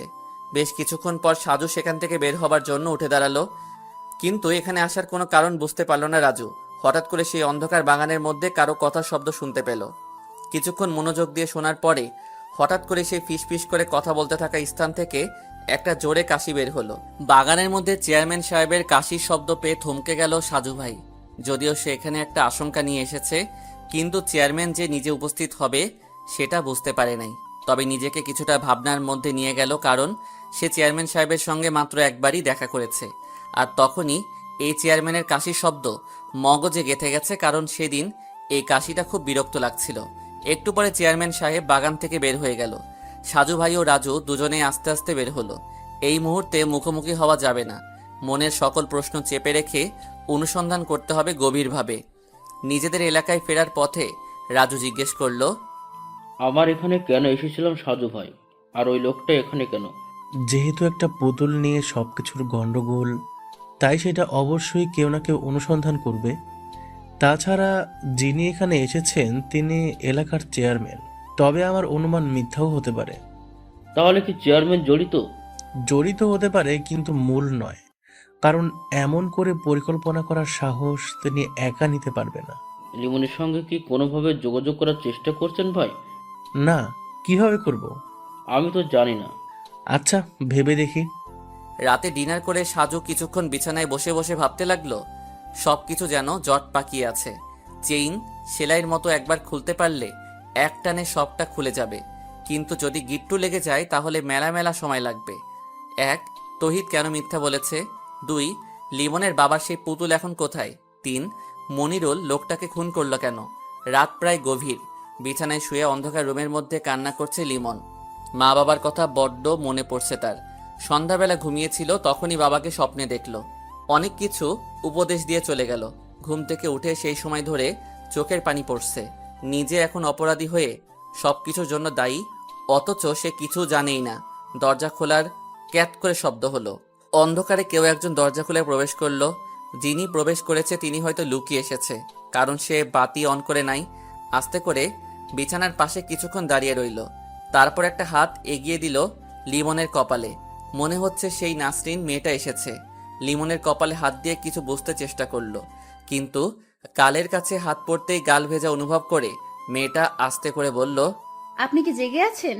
হ্যাঁ জেগে আছি, কিন্তু আপনি এত রাতে এখানে কেন? কি হয়েছে? দিনের বেলা স্বাধীনভাবে আসতে পারি নাই, তাই রাতের আধারে লুকিয়ে এসেছি। আপনারা খুব খারাপ, আপনাদের সঙ্গে কথাই বলতে ইচ্ছে করে না। আচ্ছা, একটা প্রশ্ন করব। করেন। আপনি কি সেই যার মা বাবাকে পুতুলের জন্য পরিকল্পনা করে হত্যা করা হয়েছে? আমার মা বাবা মারা গেছে, এটা সত্যি, কিন্তু কি কারণে মারা গেছে জানি না। আমি সেটা জানার জন্য চেষ্টা করব, কিন্তু আমি তো বন্দি এখানে। আমিও একসময় আপনার মতো একটা খুবই সাধারণ মেয়ে ছিলাম, কিন্তু এদের চক্রের সঙ্গে জড়িয়ে গিয়ে আজ কতটা খারাপ। আপনারা আমাকে মুক্তি দেবেন কবে? জানি না, আমি শুধু এখানে রান্না করি আর সবার জন্য চা নাস্তা তৈরি করি। আপনাকেও কি কিডন্যাপ করেছে? হ্যাঁ, আমি ওদের এখানে বছর খানিক ধরে বন্দি আছি। কতটা কষ্ট হচ্ছে জানেন? কতদিন পেরিয়ে গেল, কিন্তু খোলা রাস্তায় হাঁটতে পারি না। আমারও বারবার আত্মহত্যা করতে ইচ্ছে করে, খুব খারাপ লাগছে। এটা ভুলেও মুখে আনবেন না। সময় সবকিছুই সমাধান করে দিবে। শুধু ধৈর্য ধরতে হবে আর নিজেকে সৎ রাখতে হবে, তাহলে ঠিকই একদিন নতুন সূর্যের দেখা হবে। আপনার সঙ্গে কথা বলে ভালো লেগেছে, তবে আপনাদের বসের পরিচয় জানতে চাই। সেটা আমিও জানি না। এরা সব সময় বস বস করে, কিন্তু আজও তাকে চিনতে পারিনি। নাকি মিথ্যা বলছেন? আচ্ছা, যা সত্যি তাই বললাম। আচ্ছা, আপনি মনে হয় বিরক্ত হচ্ছেন, পরে আবার কথা হবে। ভোরবেলা নামাজ পড়ে বারান্দার চেয়ারে বসে সামনে মাঠের দিকে তাকিয়ে আছে সাজু ভাই। বেশ চিন্তিত, মোবাইল হাতে নিয়ে বসে আছে। একটু আগে সজীব আর রুহি দুজনের নাম্বারে কল দিয়েছে, কিন্তু কেউ রিসিভ করে নাই। দুজনেই গতকাল রাতে তাকে কল দিয়েছে। যেহেতু রুহির মা অসুস্থ, তাই চিন্তা হচ্ছে। তাছাড়া দুজনেই যখন কল দিয়েছে তখন নিশ্চয়ই কোনো কারণ আছে। কিন্তু সকালবেলা উঠে দুজনের নাম্বারই ট্রাই করা হয়েছে, কেউই রিসিভ করে না। অসুস্থ দুর্বল শরীর নিয়ে বসে আছে। দাদি এসে চা দিয়ে গেছে। সেই চা একটা চুমুক দিয়ে সে রেখে দিয়েছে। চিনি একটু বেশি হয়েছে, তাই খেতে ইচ্ছে করে না। আবার ডাক দিয়ে নতুন এক কাপ নিয়ে আসতেও বলছে না। মোবাইলে রুহির কল এসেছে। আসসালামু আলাইকুম সাজু ভাই। ওয়ালাইকুম আসসালাম। কেমন আছো রুহি? আর তোমার মা কেমন আছেন? মোটামুটি ভালো, হাসপাতালেই আছি। গতকাল রাতে তুমি কল করেছিলে, আর সজীবও কল দিয়েছে, কিন্তু আমার শরীর অসুস্থ, তাই মোবাইল সাইলেন্ট করে ঘুমিয়ে গিয়েছিলাম। আপনি কি বেশি অসুস্থ? কাল রাতে সজীবকে আপনার কথা জিজ্ঞেস করেছিলাম, তখন সজীব বলল আপনি অসুস্থ। আর সজীব আপনাকে কল দিয়ে আমাকে কল করেছে। যখন বললে আপনি রিসিভ করেননি, তখন আমার আরো চিন্তা হতে লাগলো। এদিকে আপনি গতকাল গল্প পোস্ট করেন নাই। তুমি কি হাসপাতালে বসেও গল্প পড়ো? তাহলে পোস্ট করার সঙ্গে সঙ্গে একটু সুযোগ করে পড়া শুরু করি, কিন্তু গতকাল পোস্ট করেন নাই, তাই মেলা মেলা মন খারাপ। নতুন মামলার মধ্যে এমনিতে একটু ব্যস্ততা, আর তাছাড়া অসুস্থ আছি। বুঝলাম। সেজন্য সজীবের সঙ্গে কথা শেষ করে আপনাকে কল দিচ্ছিলাম, কিন্তু রিসিভ করতে পারেননি আপনি। ভাবছি গল্প লেখা বন্ধ রাখবো। কেন? কপি করে অনেকেই নিজের নামে পোস্ট করে, তখন আসল লেখক খুঁজে বের করা যায় না। সবাই তো জানে মোহাম্মদ সাইফুল ইসলাম ওরফে সাজু ভাই হচ্ছে আসল লেখক, তাহলে সেখানে আবার সমস্যা কি? সবাই জানে না, তবে অনেকেই তো জানে। আপনি তাদের কথা বাদ দিয়ে লেখা চালিয়ে যান সাজু ভাই, আর আমার মায়ের জন্য দোয়া করবেন প্লিজ। সব সময় দোয়া রইল। আর আমি ঢাকা থাকলে অবশ্যই দুবেলা করে দেখা করতাম। সজীব বলেছে সে নাকি আসবে। ওর নাকি ছুটি নেই। হ্যাঁ ভাই, তবে বলেছে যে বৃহস্পতিবার রাতে বাসে করে আসবে, সারাদিন হাসপাতালে থেকে আবার বিকেলে চলে যাবে। বাহ বাহ, রুহি সজীবের কি অসাধারণ প্রেম। আপনি না হলে কিন্তু আমাদের পরিচয় সম্ভব ছিল না সাজু ভাই। কপালে লেখা ছিল, তাই তোমাদের পরিচয় হয়ে গেছে। সেখানে আমি কেবলমাত্র ওসিলা। তবে দোয়া করি দুজনেই বিয়ে করে সারা জীবন একসঙ্গে যেন ভালোবাসা নিয়ে থাকতে পারো। সকল বিপদের দিনগুলো যেন ধৈর্যের সঙ্গে অতিক্রম করতে পারো, সেই কামনা রইল। অনেক ধন্যবাদ সাজু ভাই। আর দিতে হবে না। সকাল 9টার দিকে দারোগা সাহেব কল দিয়ে বলল, সাজু সাহেব, একটু আগে তৌহিদকে ছেড়ে দিতে হয়েছে। সে এখন জেলের বাইরে, তাই তার দিকে লক্ষ্য রাখবেন।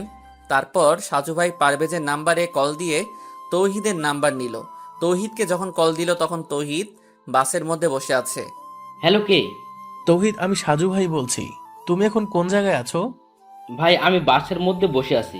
কোথায় যাও? বাড়িতে নাকি? না ভাই, খুলনায় মেসে যাচ্ছি।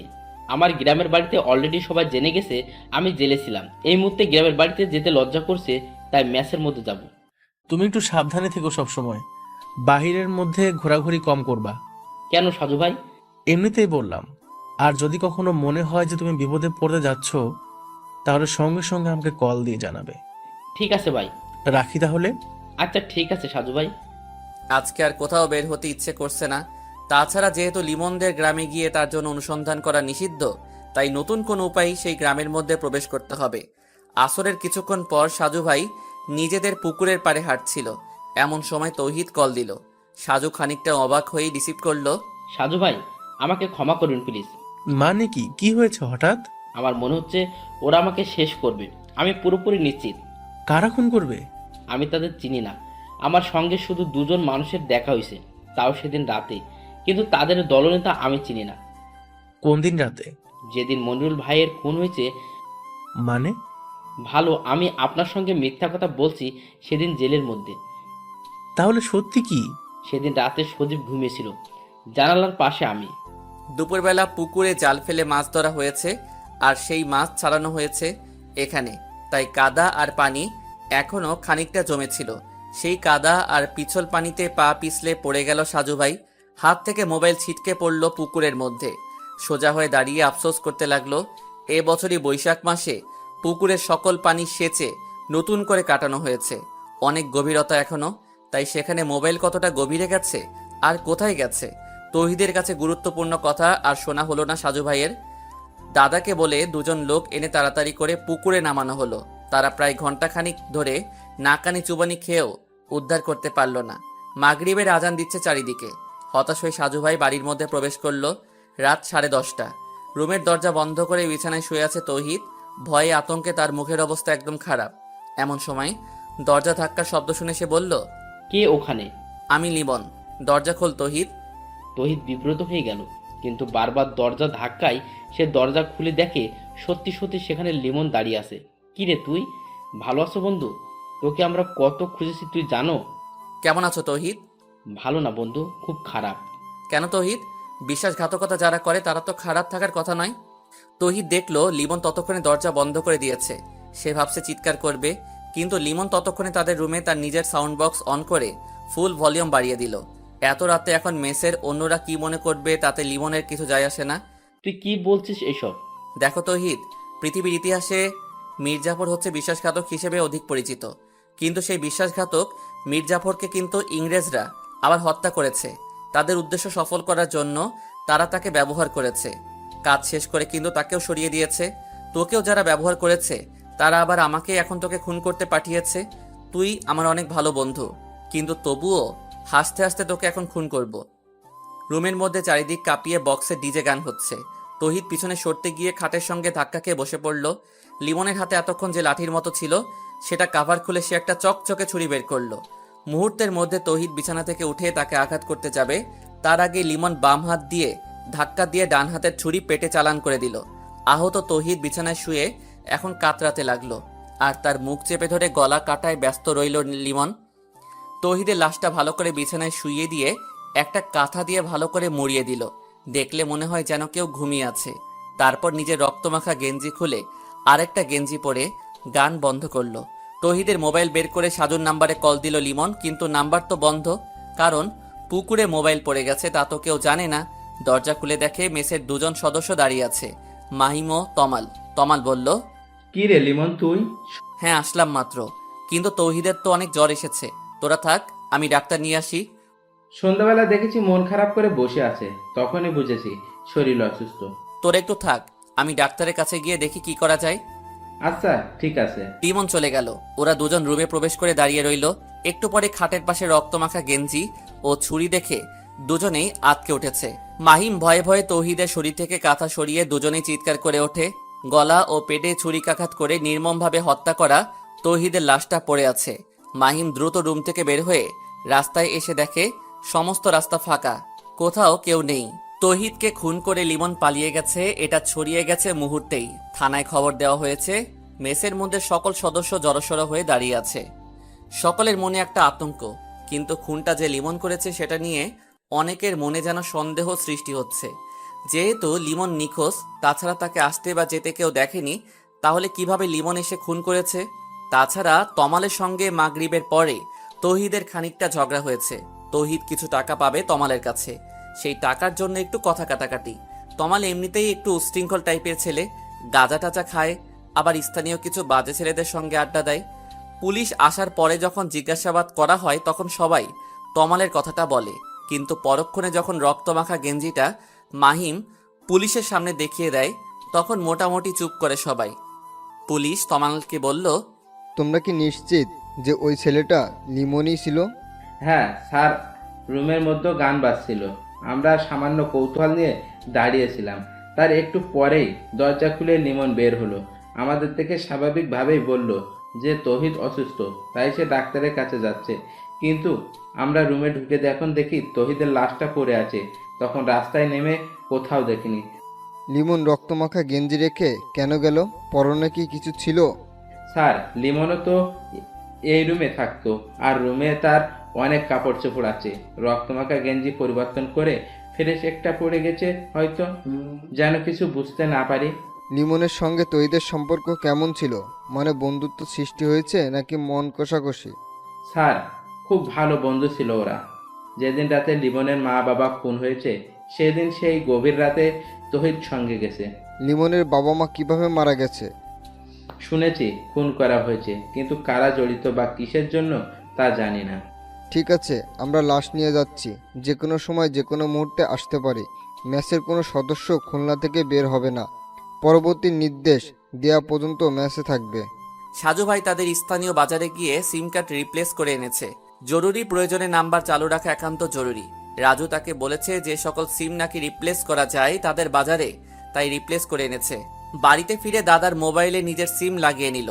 তার দাদার কাছেও অ্যান্ড্রয়েড ফোন, কারণ সাজুর সঙ্গে সবসময় ভিডিও কলে কথা হতো। সিম চালু করে সে অপেক্ষা করতে লাগলো যদি তহিদ আবারও কল দেয়।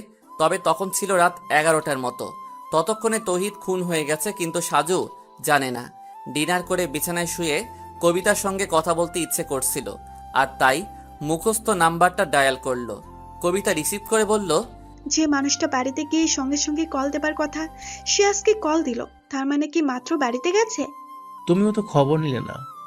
অসুস্থ শরীর নিয়ে গ্রামের বাড়িতে আসলাম, একটা কল দিয়ে তো জিজ্ঞাসা করলে না কেমন আছেন সাজু ভাই। আমি যে কারো উপর অভিমান করে আছি সেটা বোঝার ক্ষমতা কি তার আছে? অসুস্থ মানুষের উপর রাগ করতে নেই, কারণ হুট করে মরে গেলে আফসোস করতে হবে। একদম মুখ ভেঙে দেব। কেন? মানুষ মরতে পারে না? তুমি কি আমাকে বিয়ে করবে? তারপর আমরা দুজন একসঙ্গে সংসার করব, আমাদের বাচ্চা হবে, তারপর দুজনেই মারা যাব। মৃত্যু কি কখনো সংবাদ দিয়ে আসে? তবুও মানুষ কিন্তু স্বপ্ন আর আশায় বেঁচে থাকতে চায়, তাই না সাজু? আমার শরীর সত্যি সত্যি খুব খারাপ, কিন্তু এমন একটা মামলায় জড়িয়ে গেলাম যে অসমাপ্ত রেখে কোথাও যাওয়া যাবে না। বেঁচে থাকলে এমন অসংখ্য মামলার রহস্য বের হতে পারবে। তুমি কিন্তু আমার নিষেধ করা সত্ত্বেও ওই মামলায় জড়িয়ে গেছো, আর সেজন্যই কিন্তু তোমার প্রতি আমার অসংখ্য অভিমান আর মনের মধ্যে কষ্ট। কষ্ট কেন? এখনো আমার কোনো কথার গুরুত্ব তোমার কাছে নেই, তাই কষ্ট লাগে। তুমি তো ভালো করে জানো যে আমি তোমাকে কতটা সময় দেই। জানি, সেটা আমার পরম সৌভাগ্য। হতভাগা এই কবিতার জীবনে তোমার মতো মানুষের ভালোবাসা পাওয়া সত্যিই ভাগ্যের। পৃথিবী বড্ড অদ্ভুত কবিতা। যে মানুষটা অনেক সাধনা করে তার প্রিয় মানুষটাকে চায়, আল্লাহ সেই মানুষটাকে তাকে দেয় না। নিষ্ঠুর পৃথিবী যেন আজকাল আর কারো কষ্ট বোঝে না। একজনের ভালোবাসা নিয়ে যায় অন্য কেউ। তুমি আমাকে সারা জীবন একসঙ্গে রাখবে তো? শুধু তোমার হয়ে থাকতে চাই। যদি কোনোদিন বিয়ে নাও করি, তবুও তোমাকে আমার মনের মধ্যে রাখবো আজীবন। আর যদি বিয়ে হয়ে যায় তাহলে তো স্বপ্ন পূরণ হবে, তাহলে তো সমস্যা নেই। এখনো আমাকে জ্যোতির মধ্যে থাকতে হবে? কথার কথা বললাম। খেয়েছো রাতে? হ্যাঁ, তুমি? না, খাবো একটু পর। সন্ধ্যার পরে ঘুমিয়েছিলাম, আর একটু আগে ঘুম থেকে উঠে এসব নামাজ পড়লাম, তাই দেরি হচ্ছে। দুজনের মধ্যেই কথা চলে অজস্র। সবকিছু হয়তো আমাদের জানার দরকার নেই, তাই আপাতত তাদের কথোপকথন বন্ধ রাখলাম। 1.5 ঘন্টা কথা শেষ করে সাজু অনলাইনে গেল। বেশ কিছু মেসেজ জমা আছে। সেই মেসেজের ভিড়ে লিমনের আইডি দিয়ে মেসেজ দেখে সাজু অবাক হয়ে গেল। লিমন লিখেছে, সাজু ভাই আসসালামু আলাইকুম। আর কেমন আছেন সাজু ভাই? আমি আলহামদুলিল্লাহ ভালো আছি। এই কিছুক্ষণ আগে আপনার নাম্বারে কল দিলাম, কিন্তু নাম্বার বন্ধ। আমি এখন ভৈরব নদীর তীরে সেই চরেরহাট এলাকায় রাতের উত্তাল ঢেউ খেলানো শব্দের কাছে দাঁড়িয়ে আছি। একটু আগে তৌহিদকে খুন করে এলাম, হয়তো সামনে আরো বেশি বাড়তে পারে। আগের দুটো খুন আমি করিনি, তবু আমাকে ফাঁসানো হয়েছে। তৌহিদ আমার সঙ্গে বেইমানি করেছে সাজু ভাই। আপনি কখনো সেই চিরকুট পেয়ে বিশ্বাস করবেন না, কারণ আমি যাদের খুন করব তাদের কথা আপনাকে শুধু জানাবো, কখনো চিরকুট লিখব না। কিছুক্ষণ স্তব্ধ হয়ে বসে রইল সাজু। সামান্য কিছু সময় মোবাইলের স্ক্রিনে তাকিয়ে মাথা ব্যথা শুরু করেছে, কিন্তু তৌহিদ খুন হয়েছে সেটা তাকে খুব ব্যথিত করছে। কিছু কিছু জায়গায় কল দিতে হবে, কিন্তু কারো নাম্বার নেই। তৌহিদ বেইমানি করেছে। গতকাল বিকেলে তার সঙ্গে কথা বলতে বলতে মোবাইল পানিতে পড়ে গেছিল। তৌহিদ তাকে কিছু একটা বলার চেষ্টা করেছিল, কিন্তু বলতে পারে নাই। সে হয়তো বুঝতে পেরেছিল তাকে খুন করা হবে, তাই একদম শেষ মুহূর্তে স্মরণ করেছিল। কিন্তু সেই বেইমানিটা কি, কিসের জন্য তাকে খুন হতে হয়েছে? খুব সকালবেলা ঘুম থেকে উঠে ফজরের নামাজ পড়ে বাড়ির সামনে হাঁটছিল সাজু। মোবাইলে যদি কারো কল আসে সেই অপেক্ষায় আছে, কিন্তু কই, কেউ তো কল দিচ্ছে না। অন্তত পারভেজ নিশ্চয়ই কল দেবে, কারণ তৌহিদ খুন হয়েছে। 7:30টার দিকে নাস্তা করার একটু পরে একটা অপরিচিত নাম্বার দিয়ে কল এসেছে। সাজু প্রথমে নাম্বার চেনার চেষ্টা করছে, কারণ এমনও হতে পারে যে আগে চিনতো, কিন্তু না, চিনে না। আসসালামু আলাইকুম। ওয়ালাইকুম আসসালাম। আপনি কি সাজু ভাই? জি, আমি সাজু, কিন্তু তোমাকে ঠিক... ভাইয়া, আমার নাম সোহাগী। আমাকে আপনি চিনবেন না, তবে আমি আপনাকে কিছুটা চিনি। ও আচ্ছা। সাজু ভাই, আমি একটা জরুরি কথা বলতে কল করেছি আপনার কাছে। হ্যাঁ, বলো। আপনি লিমনকে তো চিনেন, কিছুদিন আগে যার মা বাবা খুন হয়েছে, আর সে নিজেও এখন খুন করে পলাতক। হ্যাঁ হ্যাঁ, চিনি, কিন্তু... আমি লিমনের গার্লফ্রেন্ড। আমরা দুজনেই দুজনকে পছন্দ করি। লিমনের মা বাবা আমার আর ওর সম্পর্ক জানতেন। হ্যাঁ আচ্ছা। আপনি কি আমাদের গ্রামে আজকে আসতে পারবেন? একটু জরুরি কাজ আছে। কি কাজ? আপনাকে একটা জিনিস দিতে চাই, যেটা নিয়ে খুব টেনশনে আছি আমি। কি জিনিস? একটা স্বর্ণের পুতুল। লিমনের বাবা আমাকে দিয়েছিল খুন হবার 2 দিন আগে। কি? সেই পুতুল তোমার কাছে? হ্যাঁ ভাই, পৃথিবীতে আমি ছাড়া কেউ জানে না। লিমনের বাবা জানতো, কিন্তু তিনি তো পৃথিবীতে নেই এখন। সেটা তুমি আমার কাছে দেবে? হ্যাঁ, কারণ এটার জন্য খুব সমস্যা হচ্ছে। ঠিক আছে, আমি আজকের মধ্যে তোমার সঙ্গে দেখা করতে আসব। ধন্যবাদ সাজু ভাই। কল কেটে দিয়ে সাজু গভীর চিন্তার মধ্যে ডুবে যাচ্ছে। সোহাগী নামের মেয়েটা সত্যি বলছে, নাকি তাকে ফাঁসানোর জন্য কেউ কিছু প্ল্যান করেছে? চায়ের কাপ হাতে নিয়ে দাঁড়িয়ে আছে লিমন।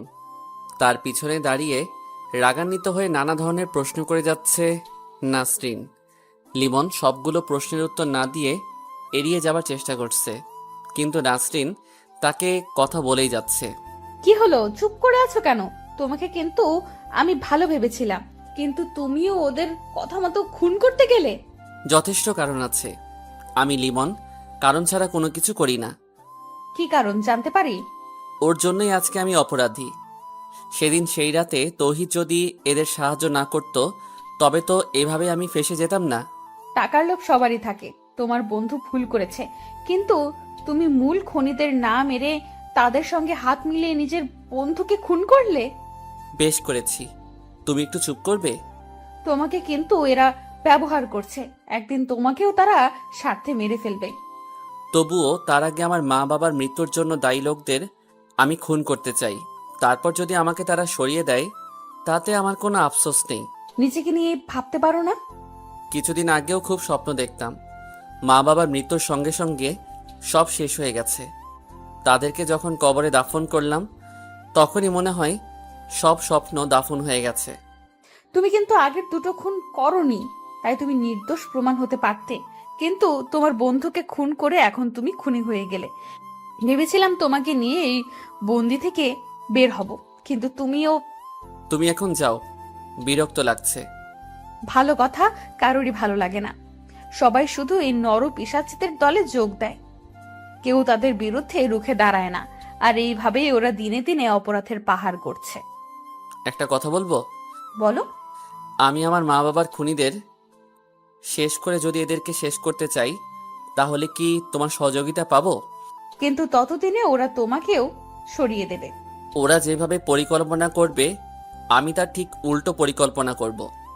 আচ্ছা তুমি বলো তো, এদের বসের সঙ্গে এরা কিভাবে যোগাযোগ করে সব সময়? নিজাম ভাইয়ের সঙ্গে বসের সরাসরি যোগাযোগ, আর বাকি সবাই শুধু কলে কথা বলে আর লিখিত নোটিশ পায়। আচ্ছা ঠিক আছে। তোমাকে একটা কথা বলতে চাই লিমন। বলো। তুমি চাইলেই কিন্তু পালিয়ে যেতে পারবে, কারণ তোমাকে ওরা খুন করার জন্য বাইরে পাঠাবে, কিন্তু আমি চাইলেই পালাতে পারবো না। তাই যদি পারো তাহলে আমাকে মুক্ত করে দিও। আমি চেষ্টা করব, তবে আমার প্রধান লক্ষ্য আমার মা বাবার খুনিরা। সামান্য একটা স্বর্ণের পুতুলের জন্য সব কিছু যেন খুবই রহস্যময় হয়ে গেছে। হতে পারে সাজুর কাছে যেটা সামান্য সেটা অন্যের কাছে অসামান্য হতে পারে, কিংবা অন্য কিছু। রাজু আসলো একটু পরে। সাজু তখনও নিজের রুমের বারান্দায় বসে আছে। রাজু আসতেই সে তাকে বলল, কি খবর রাজু? তোমাকে মনে মনে স্মরণ করি আর তুমি এসে হাজির। আলহামদুলিল্লাহ ভাই, কিন্তু আমাকে হঠাৎ করে খুঁজছিলেন? হ্যাঁ, একটা কাজ করে দিতে হবে। কি কাজ ভাই? আমার সিমের যত নাম্বার সবগুলো আমি একটা ডায়েরিতে লিখে রাখি, তাই সেগুলো সব এক একটা করে সেভ করে দিতে হবে। ভাইজান, এগুলোর মধ্যে কিন্তু নাম্বার সেভ করে রাখা যায়, আপনি সেখানে রাখেননি? না, কেন যেন ইচ্ছে করে না, তাই সবসময় আমি ডায়েরিতে লিখে রাখতে পছন্দ করি। এখন তুমি সেগুলো একটু সময় নিয়ে সেভ করে দিও। ঠিক আছে ভাই।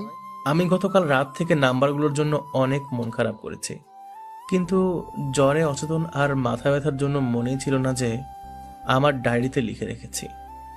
ভাই, আমি তো জানতাম যে আপনি অনেক কিছু ভুলে যান, তাই যে কোনো মামলার বিষয় নিয়ে আপনি সব কিছু লিখে রাখেন। হ্যাঁ, এই মামলার মধ্যেও তাই করছি।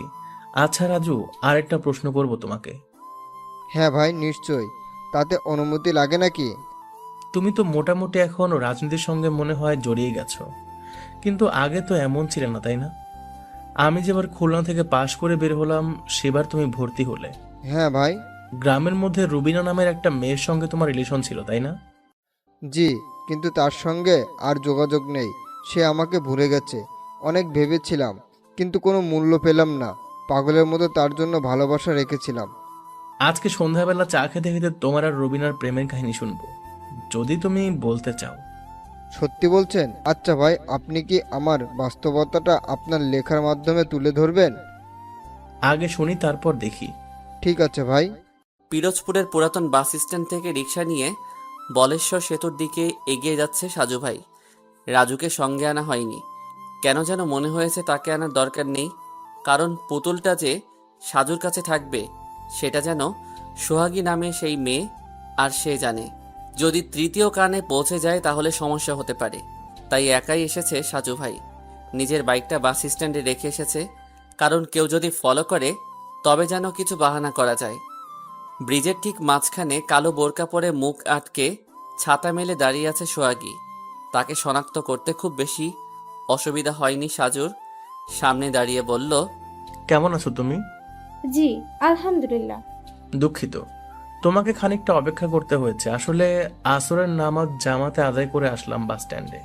কোনো সমস্যা নেই, আমি বেশিক্ষণ দাঁড়িয়ে আর অপেক্ষা করতে চাই না। আপনাকে ওই পুতুলটা দিয়ে আমি চলে যাব, বাকি সব কথা মোবাইলে বলবো।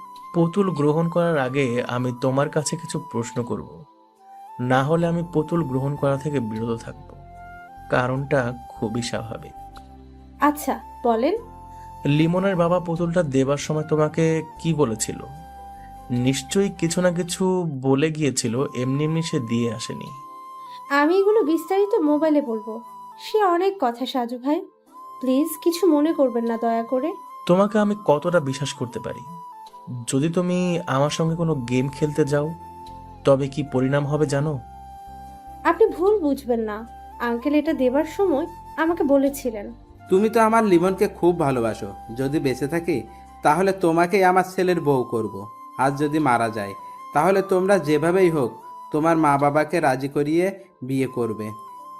তারপর ব্যাগ থেকে পুতুলটা বের করে বলেন যে এটা হচ্ছে স্বর্ণের পুতুল। তোমাদের দুজনের উজ্জ্বল এক ভবিষ্যৎ তৈরি হবে। আমি বললাম, কিন্তু আমাকে কেন দিচ্ছেন? এটার পিছনে অনেক শত্রুদের নজর পড়েছে। সারাক্ষণ এটা নিয়ে বিপদে আছি, তাই তোমার কাছে রাখতে চাই। যদিও মাটির নিচে কিংবা কোথাও রাখতে পারি, কিন্তু যদি সঠিক সময়ে না থাকি তাহলে তো তোমরা এর সন্ধান করতে পারবে না। তুমি যত্ন করে রেখো। আঙ্কেল তাহলে নিজের সব বিপদ অনুভব করতে পেরেছিল, কিন্তু তার ভুল ছিল তিনি এটা অন্য কারো কাছ থেকে এনে নিজের স্বার্থপরের মতো ভোগ করতে চেয়েছিলেন। আপনি এটা নিয়ে যান সাজু ভাই, না হলে আমি সবসময় আতঙ্কে থাকবো। তুমি যে এটা আমার কাছে দিচ্ছ সেটা পৃথিবীর কাউকে বলার দরকার নেই, এমনকি লিমনের কাছেও তুমি বলবে না, কারণ লিমন নিজে এখন অপরাধী হয়ে গেছে। আমি কাউকে বলবো না, তবে আপনার কাছে একটা অনুরোধ রইল, লিমনকে যেভাবেই হোক বাঁচিয়ে দেবেন। আমি ওকে চাই। চেষ্টা করব, কিন্তু সে গতকাল রাতে তার বন্ধু তৌহিদকে খুন করেছে। আমি আজকে সেখানে যেতাম, কিন্তু তোমার জন্য যাইনি। আগামীকাল সকালে খুলনায় সেই মেসে যাব। ভালো থাকবেন সাজু ভাই। তুমিও। পুতুল নিয়ে আবারও রিক্সা করে ফিরোজপুরের পুরাতন বাস স্ট্যান্ডে এসে নিজের বাইক নিয়ে সরাসরি চলে এলো সাজু ভাই। তাদের গ্রামের স্থানীয় বাজারে যখন এসেছে তখন বাজারের মসজিদে মাগরিবের নামাজ শুরু হয়ে গেছে, তাই তাড়াতাড়ি অজু করে নামাজ পড়তে গেল। নামাজ শেষ করে বাজার থেকে রাজুকে নিয়ে বাড়িতে ফিরল সাজু। রাজু তার দায়িত্ব পালন রেখেছে। সাজু ভাই মোবাইলের ডাটা চালু করে কিছুক্ষণ অনলাইনে হাঁটাহাঁটি করছে। হঠাৎ করে চোখে পড়লো বেশ কিছু মেসেজ রিকোয়েস্ট জমা হয়ে গেছে। গতকালও ছিল। লেখালেখির জন্য অনেকেই মেসেজ করে। সাজু সময় নিয়ে তাদের সঙ্গে গল্প করতে পছন্দ করে। অনেকে অনেক কিছু জিজ্ঞেস করে। সাজুর রিলেশনশিপ স্ট্যাটাস ডিভোর্স দেখে অনেক প্রশ্ন করে। সাজুর সে জবাব দিতে মাঝে মাঝে খুব বিরক্ত লাগে, তবুও সে যতটুকু সম্ভব রিপ্লাই করে। এক এক করে মেসেজ রিকোয়েস্ট চেক করে হঠাৎ সাদিকুল ইসলাম তৌহিদ আইডি থেকে থমকে গেল। অনেক মেসেজ দিয়েছে, তাও 26 ঘন্টা আগে, তার মানে গতকাল সন্ধ্যাবেলা। সাজু ভাই হঠাৎ করে লাইন কেটে গেল আর আপনার নাম্বার বন্ধ আপনার কাছে, তাই মেসেজ করতে বাধ্য হলাম। আশা করি আপনার দৃষ্টিতে পড়বে।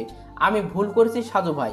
সেদিন রাতে লিমন মন্ডুল ভাইয়ের বাসায় মাটি খুঁড়ে বের হয়নি, আমি মাটি খুঁড়ে বের হয়েছিলাম। তবে তার আগেই লিমনকে অজ্ঞান করেছিলাম, আর সবকিছুর ব্যবস্থা করেছিল বাইরে থেকে অজ্ঞাত 3টা মানুষ। আমি তাদের চিনি না, কিন্তু আমার ছাত্র জীবনে 5 লাখ টাকার মালিক হবার লোভ সংবরণ করতে পারিনি, যার জন্য এখন জীবন নিয়ে ঝুঁকিতেছি। তাই নিজের খানিকটা ভুলের কারণে লিমন বিপদে পড়েছে, আর আমি হলাম পাপী। মনির ভাইকে খুন করেছে বাইরের কিছু মানুষ, আর লিমন তখন অজ্ঞান ছিল। খুনের মধ্যে লিমনের এলাকার চেয়ারম্যান সাহেবের হাত আছে। আর বাকিটা শেষ করার আগেই সাজুর দাদি মোবাইল টান দিয়ে নিয়ে গেল। সাজু অসহায় হয়ে তাকিয়ে রইল, আর দাদি বলল, কতক্ষণ ধরে চা খেতে ডাকছি, সব সময় শুধু মাথা ব্যথা বলে চেঁচামেচি করো, আর মোবাইলের দিকে এত তাকিয়ে থাকো কেন? তাড়াতাড়ি চা শেষ করো, না হলে ঠান্ডা হয়ে যাবে। গুরুত্বপূর্ণ একটা খবর পড়ছি দাদি। আগে চা, তারপর গুরুত্বপূর্ণ সব কিছু। বাধ্য হয়ে সাজুভাই সামনে রাখা প্লেট থেকে 2টো বিস্কুট তুলে নিল। রাজুর দিকে তাকিয়ে বলল, শুরু করো রাজু। এদিকে মাগরিবের একটু পরে নিজের বিছানায় শুয়েছিল লিমন, আর তখনই নিজামুদ্দিন রুমের মধ্যে প্রবেশ করলো। লিমন আস্তে করে বিছানায় উঠে বসলো। নিজামুদ্দিন বলল, আজকে রাতে তোমার এলাকার চেয়ারম্যানকে চিরনিদ্রায় শায়িত করতে হবে। তিনিও তোমার মা বাবার সঙ্গে জড়িত। তোমাকে চেয়ারম্যান বাড়ি পর্যন্ত পৌঁছে দেওয়া হবে। তারপর তুমি কিভাবে খুন করে ফিরে আসবে সেটা তোমার দায়িত্ব। আর যদি উল্টোপাল্টা কিছু করো তাহলে কিন্তু তোমার জন্য জেলের দরজা খোলা। লিমন শুধু বলল, চেয়ারম্যানকেও খুন করতে হবে? হ্যাঁ, চেয়ারম্যানকে খুন করতে হবে, না হলে তো তোমার মা বাবার মৃত্যুর জন্য দায়ী অপরাধীদের শাস্তি সম্পন্ন হবে না। তুমি তো নিজের হাতে খুনের সঙ্গে জড়িত সবাইকে খুন করতে চাও, আর সেই ব্যবস্থা আমরা তোমাকে করে দিচ্ছি। কিন্তু এত কিছু করে আপনাদের লাভ কি? আমি আপনাদের কেউ না, কিন্তু তবুও আপনারা আমার সহযোগিতা করছেন কেন? পৃথিবীতে স্বার্থ ছাড়া কেউ কিছু করে না। বাচ্চা যদি কান্না না করে তবে কিন্তু মা কখনো দুধ পান করায় না। হ্যাঁ, আমাদের কিছু স্বার্থ আছে। কিসের স্বার্থ আমি কি জানতে পারি? তোমার বাবার কাছে একটা স্বর্ণের পুতুল ছিল, সেটা এখন কোথায় আছে সেই তথ্য তোমাকে খুঁজে বের করতে হবে। তবে সেটা এখন নয়, তুমি আগে তোমার মা বাবার মৃত্যুর জন্য দায়ী সকল অপরাধী খুন করবা, তারপর। একের পর এক হত্যা করাচ্ছেন আপনারা। তবে আমি নিশ্চিত এদের সঙ্গে আপনাদের ব্যক্তিগত কিছু ঝামেলা হয়েছে। তুমি কিন্তু বেশি কথা বলো। ভুলে যেও না, যদি তোমাকে পুলিশে ধরিয়ে দেই তাহলে কিন্তু তোমার ফাঁসি হবে। তাই বেশি কৌতূহল না করে চুপচাপ যা বলা হয়েছে তাই করো। আমাদের কাজ শেষ হলে আমরা তোমাকে দেশ ছাড়তে সাহায্য করব। বিশ্বাস হয় না? কেন? আমি পুরোপুরি নিশ্চিত যে আপনারা সব কাজ শেষ হলে আমাকেও শেষ করবেন। আপনি বা আপনার বস খুব ভালো খেলোয়াড়। নিজেদের স্বার্থের জন্য যখন যাকে দরকার তাকে ব্যবহার করেন, কিন্তু পরে ঠিকই তাদের সরিয়ে দেন এই পৃথিবী থেকে অনেক দূরে। কি বলতে চাও তুমি? কিছু না। তৌহিদকে খুন করে আমার অনেক খারাপ লেগেছে। ও ছিল আমার সবচেয়ে ভালো একটা বন্ধু। কিন্তু সে তোমার সঙ্গে বেইমানি করছে। কিন্তু তার কোনো প্রমাণ নেই। আপনার কথার উপর ভিত্তি করে তাকে হত্যা করেছি। এখন চেয়ারম্যানকেও ঠিক সেইভাবে হত্যা করা হবে এবং তার আগে তার মুখ দিয়ে পুতুলের বিষয় কিছু জানে নাকি সেটা জিজ্ঞেস করবে। আচ্ছা ঠিক আছে, আমি জানি আমার খুবই করুণ পরিণতি হবে সামনে। যদি আপনাদের কথা মেনে চলি তাহলে দিন দিন খুনের পরিমাণ বৃদ্ধি পাবে, আর যদি কথা না শুনি তাহলে তো আমি হব আইনের চোখে অপরাধী। তাই যতদিন বাঁচি ততদিনও খুনিদের শেষ করতে চাই, তারপর যা হবার হোক। তৈরি থেকো। নিজামুদ্দিন রুম থেকে বের হয়ে গেল।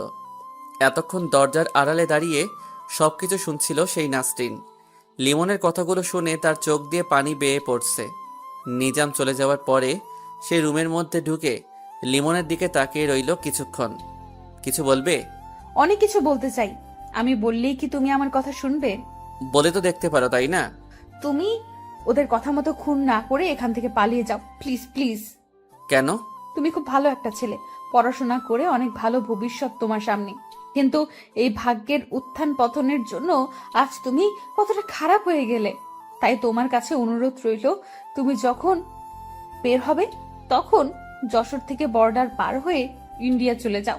কিন্তু তাহলে তো আমার মা বাবার মৃত্যুর জন্য দায়ী লোকদের চিনতে পারবো না। সবাই তখন দিব্যি সুন্দর জীবনযাপন করবে, কিন্তু যেখানে আমার মা বাবা মারা গেছে সেখানে আমাকেই পালিয়ে যেতে হবে। নিজের জীবন বিপদে না ফেলে সেটাই করতে হবে লিমন। জানি না তোমার দিকে তাকালে কেন যেন খুব কষ্ট লাগে। আচ্ছা চলো না, তুমি আর আমি পরিকল্পনা করে পালিয়ে যাই, দেশ ছেড়ে ভারতে গিয়ে কোনো একটা প্রদেশে জীবন পার করে দেব। সেটা সম্ভব না। কেন? আমি একজনকে ভালোবাসি। ও আচ্ছা, কে সে? আমাদের গ্রামের মেয়ে, নাম সোহাগী। আমার জন্য সে সারা জীবন অপেক্ষা করবে। যদি মারা যায় সেটা ভিন্ন কথা। একটা কথা বলবো, কিছু মনে করবে না তো? বলো। তুমি এখন তোমার এলাকার মানুষের চোখে একটা খারাপ ছেলে, তাই সব কিছু জেনে এখনো কি সেই মেয়ের বাবা তোমার সঙ্গে তার মেয়ের বিয়ে দেবে? সেটা তাদের ইচ্ছে, কিন্তু আমি তাকে ছাড়া কিছু ভাবিনি কখনো। তাছাড়া তোমার সঙ্গে আমার কোনো তেমন পরিচয় নেই। ঠিক আছে। চা নাস্তা শেষ করে সাজু ভাই তৌহিদের বাকিটা মেসেজ পড়ল, আর চেয়ারম্যান সাহেব পরবর্তী টার্গেট সেটা মোটামুটি করে পরিষ্কার বুঝতে পারা গেল। কিন্তু এই রাতে আধারে এখনো কি সেই ওই গ্রামের মধ্যে যাবে? শরীর অসুস্থ, কিন্তু তবুও গিয়ে যদি চেয়ারম্যানকে বাঁচানো যায় তাহলে তো খুব ভালো হতো। দারোগা সাহেবের কাছে কল দিয়ে তাকে গ্রামের মধ্যে আসতে বলে সাজু ভাই নিজের বাইক নিয়ে বেরিয়ে গেল। রাজুকে সঙ্গে নিয়ে এসেছে, কারণ সঙ্গী হিসেবে কাউকে ভীষণ দরকার। লিমন যখন তাদের গ্রামের মধ্যে প্রবেশ করলো তখন রাত 10:30টার বেশি। যে গ্রামের মধ্যে সে ছোটবেলা থেকে বড় হয়েছে সেই গ্রামের মোটামুটি সবকিছু তার মুখস্থ। চেয়ারম্যান বাড়ির সামনে গিয়ে আকাশ থেকে পড়ার মতো ধাক্কা লাগলো লিমনের চোখে। বাড়ির সামনে পুলিশের গাড়ি, নিশ্চয়ই কিছু একটা হচ্ছে বাড়ির মধ্যে, না হলে পুলিশ কেন আসবে? বাড়ির পিছনে বড় বাগানের মধ্যে দিয়ে প্রবেশ করে আস্তে আস্তে দেয়াল ঘেঁষে দাঁড়ালো। ভিতরে কিছু আলোচনা হচ্ছে যেটা বোঝা যাচ্ছে না। সাজু ভাই কি এখানে আছে নাকি? যেহেতু লিমন কোনো পেশাদার খুনি নয়, তাই এখন এই পরিস্থিতিতে কিভাবে খুন করবে সেটাই বুঝতে পারছে না। মোবাইল বের করে নিজামুদ্দিনের কাছে কল দিয়ে বিস্তারিত জানালো। নিজামুদ্দিন বলল, তাহলে আর তোমাকে রিস্ক নিতে হবে না, সময় বহুত পাবে, তুমি বরং ফিরে আসো। আরও কিছুক্ষণ দাঁড়িয়ে থেকে লিমন সামান্য চিন্তা করে সোহাগীর কথা মনে পড়ল। তারা মা বাবা মারা যাবার দিন সোহাগী এসেছিল, তাকে বারবার সে সান্ত্বনা দিয়েছিল, কিন্তু শোকাহত সে সময় কথা বলা হয়নি। তাই তারপর তো পরদিনই তার অপহরণ। আজকে সোহাগীর সঙ্গে দেখা করতে ইচ্ছে করছে, তাই চেয়ারম্যান বাড়ি থেকে বের হয়ে মাঠে নামলো লিমন। অন্ধকারে হাঁটতে লাগলো সে। মা বাবার কবর দেখতে ইচ্ছে করছে। এখান থেকে সোহাগীদের বাড়িতে গেলে নিজেদের বাড়ির সামনে দিয়ে যেতে হবে, তাই আগে মা বাবার কবরের দিকে যাওয়ার পরিকল্পনা করলো লিমন। আজকে তার সঙ্গে ছিল পিস্তল, কারণ নিজামুদ্দিন বলছিল যে চেয়ারম্যানকে কাছাকাছি গিয়ে হয়তো মারা যাবে না, তাই দূর থেকে গুলি করবে। মা বাবার কবরের কাছে গিয়ে কিছুক্ষণ কান্না করে সোহাগীদের বাড়িতে গেল লিমন। সোহাগী যেই রুমে থাকে সেই রুমে একটা জানালা আছে, আর লিমন যখন শহর থেকে গ্রামের বাড়িতে আসতো তখন রাতের বেলা সেই জানালার পাশে দাঁড়িয়ে অনেক রাত পর্যন্ত তারা কথা বলতো। লিমন সেই জানালার কাছে গিয়ে দেখে জানালা বন্ধ করা। রাত 12টার বেশি বেজে গেছে, তাই ঘুমিয়ে গেছে হয়তো। জানালা ধরে সামান্য ধাক্কা দিল। 3টা ধাক্কা দেবার পরে সোহাগীর নাম ধরে আস্তে আস্তে ডাকতে লাগলো। মাত্র 2টো ডাক দিতেই ধুম করে জানালা খুলে গেল, আর তখনই জানালার সামনে দাঁড়িয়ে সোহাগী বলল, লিমন, তুমি? কেমন আছো সোহাগী? আমার আর থাকা না থাকা কিছু নেই। তোমার জন্য চিন্তা করতে করতে আমার রাত দিন সমান হয়ে গেছে লিমন। তুমি কেমন আছো? আমি ভালো আছি। তুমি কি ঘুমাওনি? ডাক দিতে জানালা খুলে দিলে। জেগেছিলাম, জানালা ধাক্কার শব্দ শুনেছি, কিন্তু ভাবিনি তুমি আসবে। তারপর যখন ডাকলে তখন বুঝতে পারছি এটা আমার লিমন। তোমার মা বাবা আমার বিষয়ে কিছু বলে না? খুব খারাপ খারাপ কথা বলে জানো। আমার সামনে যখন বলে তখন খুব কান্না আসে। আমি তোমার কোনো বদনাম শুনতে পারি না। কিন্তু সত্যি তো মানতে হবে। বাবা বলেছে তোমাকে ভুলে যেতে হবে। তাহলে ভুলে যাও। মরে যাব, তবুও পারবো না। তুমি আমাকে নিয়ে পালিয়ে যেতে পারবে? সবকিছু বাড়িঘর ছেড়ে যদি পালিয়ে যাই তাহলে খাবো কি শহরে? শহরের মধ্যে দুমুঠো ভাতের কত মূল্য তা জানো? আমরা ওই স্বর্ণের পুতুল বিক্রি করব, তাহলে তো আমাদের মেলা মেলা টাকা হবে। কি বললা? তুমি সেই পুতুলের কথা জানো? হ্যাঁ জানি, পুতুলটা আমার কাছেই ছিল, কিন্তু তোমার কোনো খোঁজ নেই। এদিকে ওটা নিয়ে খুব দুশ্চিন্তা হচ্ছিল, তাই আমি সাজু ভাইয়ের কাছে কল দিয়ে দেখা করলাম। তারপর তাকে সবকিছু বলে তার হাতে পুতুলটা দিয়ে দিয়েছি। এখন সেই পুতুল কার কাছে? সাজুভাইয়ের কাছে আছে? হ্যাঁ। আমার ওই পুতুল যেভাবেই হোক ছিনিয়ে নিতে হবে সোহাগী। কোথায় যাচ্ছ? সাজুভাইয়ের এলাকায়। আজকে রাতের মধ্যে আমি সাজুভাইয়ের সঙ্গে দেখা করে পুতুল নিয়ে নেব। মাথা ঠান্ডা করো প্লিজ। আচ্ছা, আমি যেহেতু তার কাছে দিয়েছি, সেহেতু আমি তাকে বলে যদি চাই তাহলে তো দিয়ে দেবে। পাগল নাকি তুমি? সাজুভাই গোয়েন্দা মানুষ, তাই তিনি অজস্র প্রশ্ন করবে তোমাকে। কিন্তু তুমি ওটা দিয়ে কি করবে? আমার তো মনে হচ্ছে না যে তুমি আমাদের ভবিষ্যতের জন্য সেটা হাত করতে চাচ্ছ। সোহাগী শোনো, ওই পুতুলের জন্য অনেক কিছু ঘটছে। একজন করে খুন করে আরেকজনকে দিয়ে সেই খুনিকে খুন করানো হচ্ছে, মানে কাঁটা দিয়ে আবার কাঁটা নির্মূল করা হচ্ছে। আমিও এখন একটা কাঁটা, আমাকেও যে কোনো সময় তারা কাঁটা দিয়ে তুলে ফেলবে। তাই তার আগেই আমি সেই আসল পরিকল্পনাকারীর কাছে পৌঁছাতে চাই। আর তার জন্য দরকার সেই পুতুল। পুতুলটা হলে আমি আসল প্ল্যানকারীর নিকটে যেতে পারবো সোহাগী। জানালা ধরে হতাশ হয়ে দাঁড়িয়ে আছে সোহাগী, আর অন্ধকারে বাগান চিরে বের হয়ে হাঁটতে লাগলো লিমন। সোহাগী ভাবছে কেন যে লিমনের সঙ্গে পুতুলের কথা বলতে গেল। এখন যদি সেই কারণে সাজু ভাইয়ের কোনো ক্ষতি করে। মোবাইল বের করে কল দিল, কিন্তু রিসিভ হচ্ছে না। চেয়ারম্যান বাড়ি থেকে বাড়িতে ফিরে ঘুমাতে ঘুমাতে রাত 2টো বেজে গেছিল। তাড়াতাড়ি করে বিছানায় শুয়ে মোবাইল সাইলেন্ট করে ঘুমিয়ে গেছিল সাজু ভাই। কিন্তু ফজরের খানিকটা আগে কারো মৃদু ডাকে ঘুমটা ভেঙে গেল। রুমটা অন্ধকার, তবে তার বিছানার সামনে অন্ধকারে কেউ যে দাঁড়িয়ে আছে সেটা বোঝা যাচ্ছে। বিছানা থেকে উঠতে গিয়ে উঠতে পারল না, কারণ তার হাত পা খাটের সঙ্গে বাঁধা। কে ওখানে? সাজু ভাই, আমি লিমন। কেমন আছেন? লিমন, তুমি এখানে কিভাবে আসলে? আর তুমি আমার হাত পা বেঁধে রাখছো কেন? সবকিছু বলবো, আগে বলেন সেই পুতুলটা কোথায়? কিসের পুতুল? স্বর্ণের পুতুল। সোহাগী যেটা আপনাকে দিয়েছে, আমি সেই পুতুলের কথা বলছি।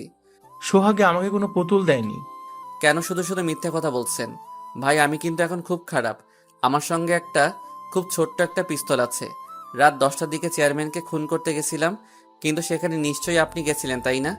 আপনার জন্য আমি আমার মা বাবার মৃত্যুর জন্য দায়ী একটা অপরাধীকে মারতে পারিনি। তাহলে তুমি সত্যি সত্যি গিয়েছিলে? হ্যাঁ, গেছিলাম। এবার আপনি তাড়াতাড়ি পুতুলের সন্ধান বলেন, না হলে কিন্তু আমার পিস্তলের গুলি খরচ করার পরিকল্পনা করতে হবে।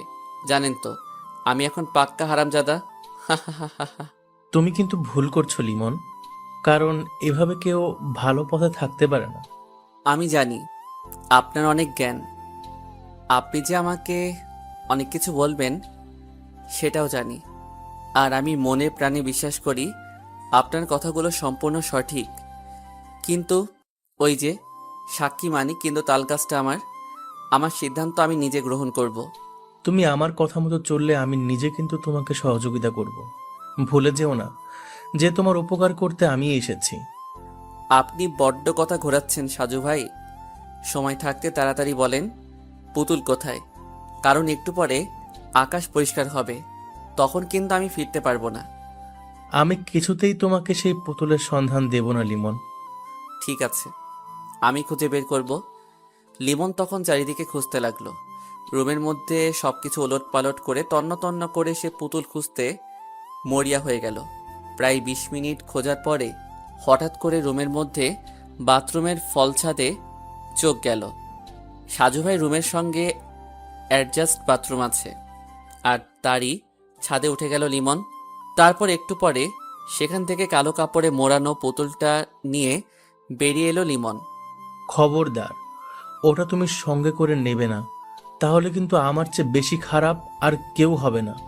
আচ্ছা ঠিক আছে সাজু ভাই, আপনি যা ইচ্ছে তাই করতে পারেন। একটা কথা বলবো লিমন? বলেন ভাই। পুতুলটা রেখে যাও। আসি ভাই, বেয়াদবি ক্ষমা করবেন, আর আমার অপরাধ নিবেন না। সাজু ভাইকে সেভাবেই বেঁধে রেখে রুম থেকে বের হয়ে গেল লিমন। ড্রয়িং রুমে সাজুর দাদা এখনো বসে আছে। লিমন তাকে দেখে বলল, ধন্যবাদ দাদু। ভূত দেখার মতো চমকে গেল লিমন।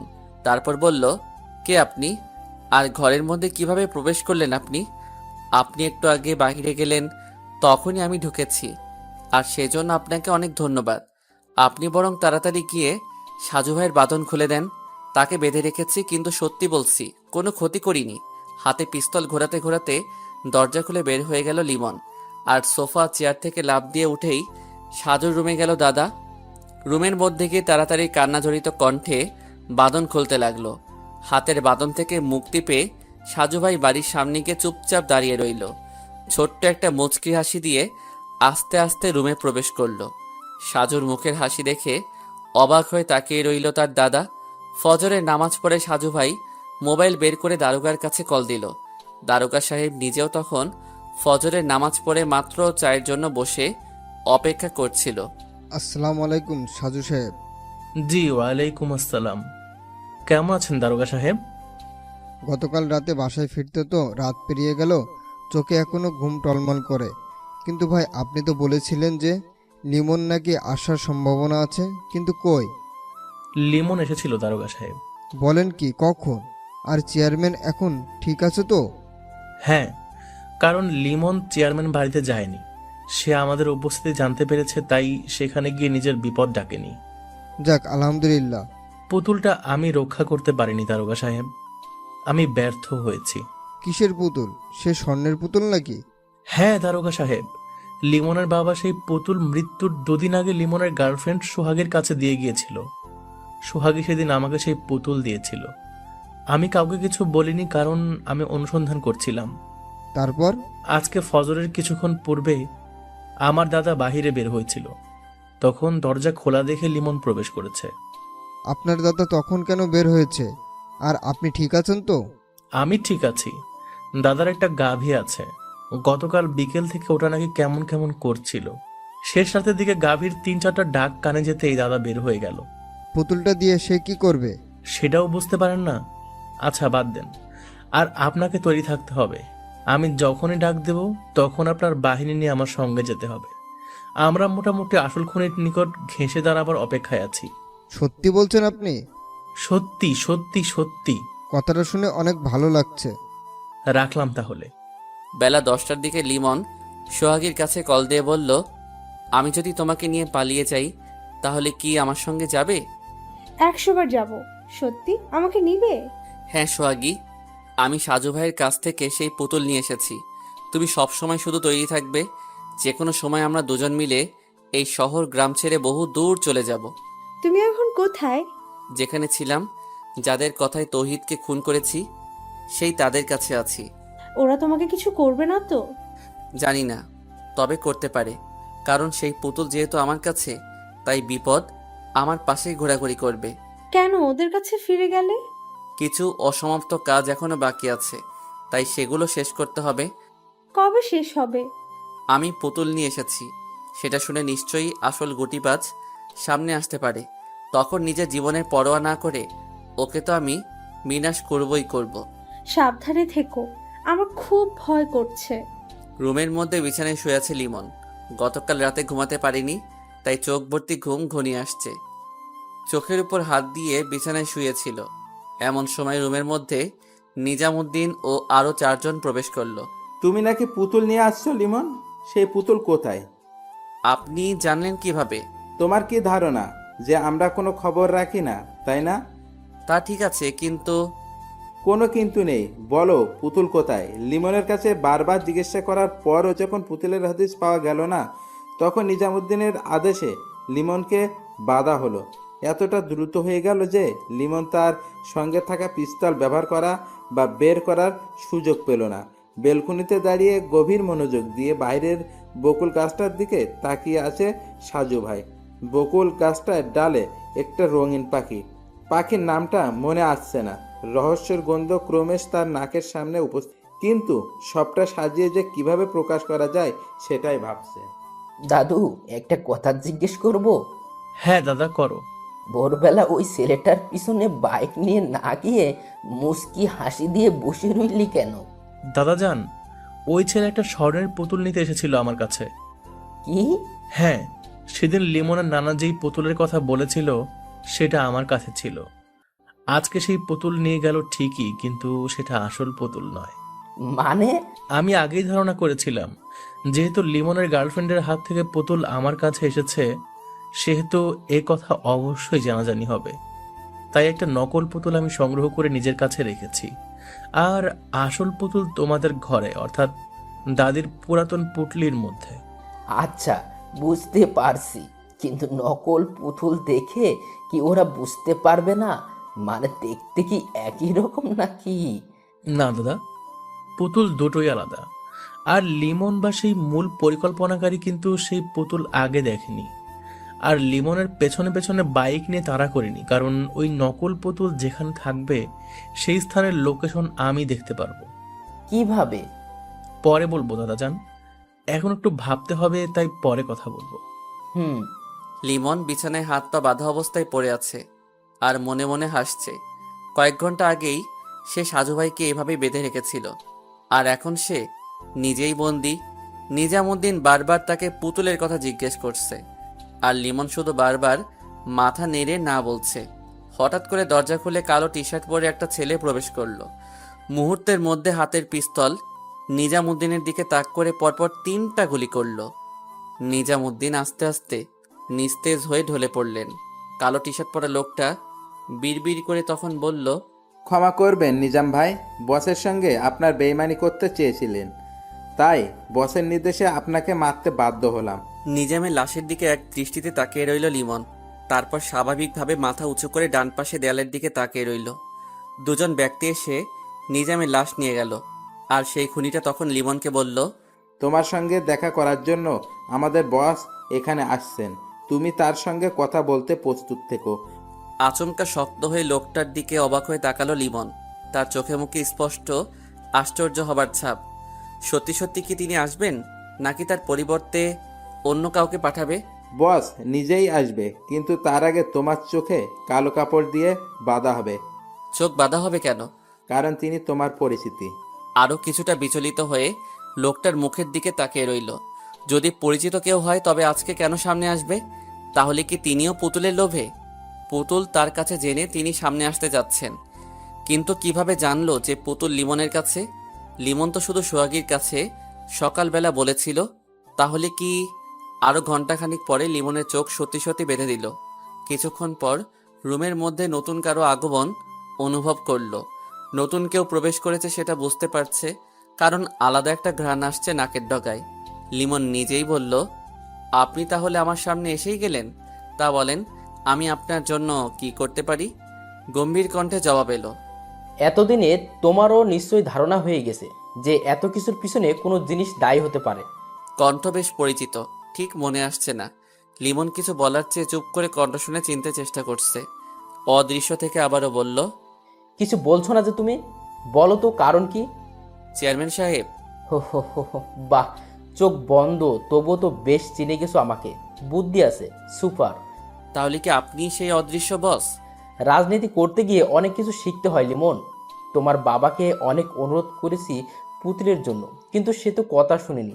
আচ্ছা বাদ দাও তো, এবার বলো সেই পুতুল কোথায়? না হলে তোমার মা বাবার মতো তুমিও মেরে ফেলবেন? তাহলে পুতুল পাবেন? তোমার মা বাবার মৃত্যুর পরে কিন্তু পুতুলের সন্ধান ঠিকই বের হয়ে গেছে। তুমি মরলেও ওটা ঠিকই বের হবে। এমনিতেই তোমার কাছে ধরা পড়ে গেছি, তাই তোমার জীবনে কোনোদিন তুমি আর বাইরের জগৎ দেখতে পাবে না। পুতুলের সন্ধান আমি দেব, কিন্তু আমার কিছু প্রশ্নের জবাব দিতে হবে। আমি জানি আমাকেও আপনি খুন করাবেন, কারণ এত কিছুর পরে যে আমাকে বাঁচিয়ে রেখে কোনো রিস্ক নেবেন না সেটা ভালো করে জানি। বেশ ভালো তোমার কথা। আমার মা বাবাকে খুন করেছে কে কে? নিজাম ছিল, আরও 3-4 জন ছিল, তবে তোমার চাচাতো ভাই মনিরুলও ছিল। মনির ভাই? হ্যাঁ, নিজাম ওরা গেলে তো তোমার বাবা দরজা খুলবে না, তাই মনিরুলের সাহায্য নিতে হয়েছে। মনিরুল তোমার বাবাকে ডেকে ঘরের মধ্যে প্রবেশ করার পথ সুগম করেছে। তাহলে মনির ভাইকে খুন করালেন কেন? সাক্ষীদের বাঁচি রাখতে নেই, তাহলে পরবর্তী সময়ে নিজের বিপদ হয়ে যায়। তবে তোমার বন্ধু তহিদকে এত সহজে রাজি করাতে পারবো সেটা ধারণা ছিল না। তৌহিদ? তোমার বাড়িতে সেদিন রাতে তহিদ নিজেই আগুন লাগিয়েছে। কথা ছিল তোমাকে সেখানে পুড়িয়ে ফেলা, কিন্তু তোমার আরেকটা বন্ধু আগে জাগ্রত হয়ে গেছিল, তাই তহিদ নিজেই চিৎকার করেছিল। তারপর মনিরুলের বাড়িতে তোমাকে অজ্ঞান করে মনিরুল খুন করে আমার লোকে, আর দোষ হয়ে যায় তোমার বাবার কবরের কাছে। সরি আব্বাজান, চিরকুট লিখে দিলাম। লিমন চুপচাপ। এবার বলো পুতুল কোথায়? তৌহিদ বেইমানি করেছে আমার সঙ্গে, কিন্তু সে তো আপনার কথা মতো চলছিল। 5 লাখ টাকার লোভ দিছিলাম, আর তহিদ নিজে ভয় পেয়েছে সাজু সাহেবকে দেখে, কিন্তু এ পরিকল্পনার মধ্যে সাজু সাহেব কিছুই করতে পারে নাই।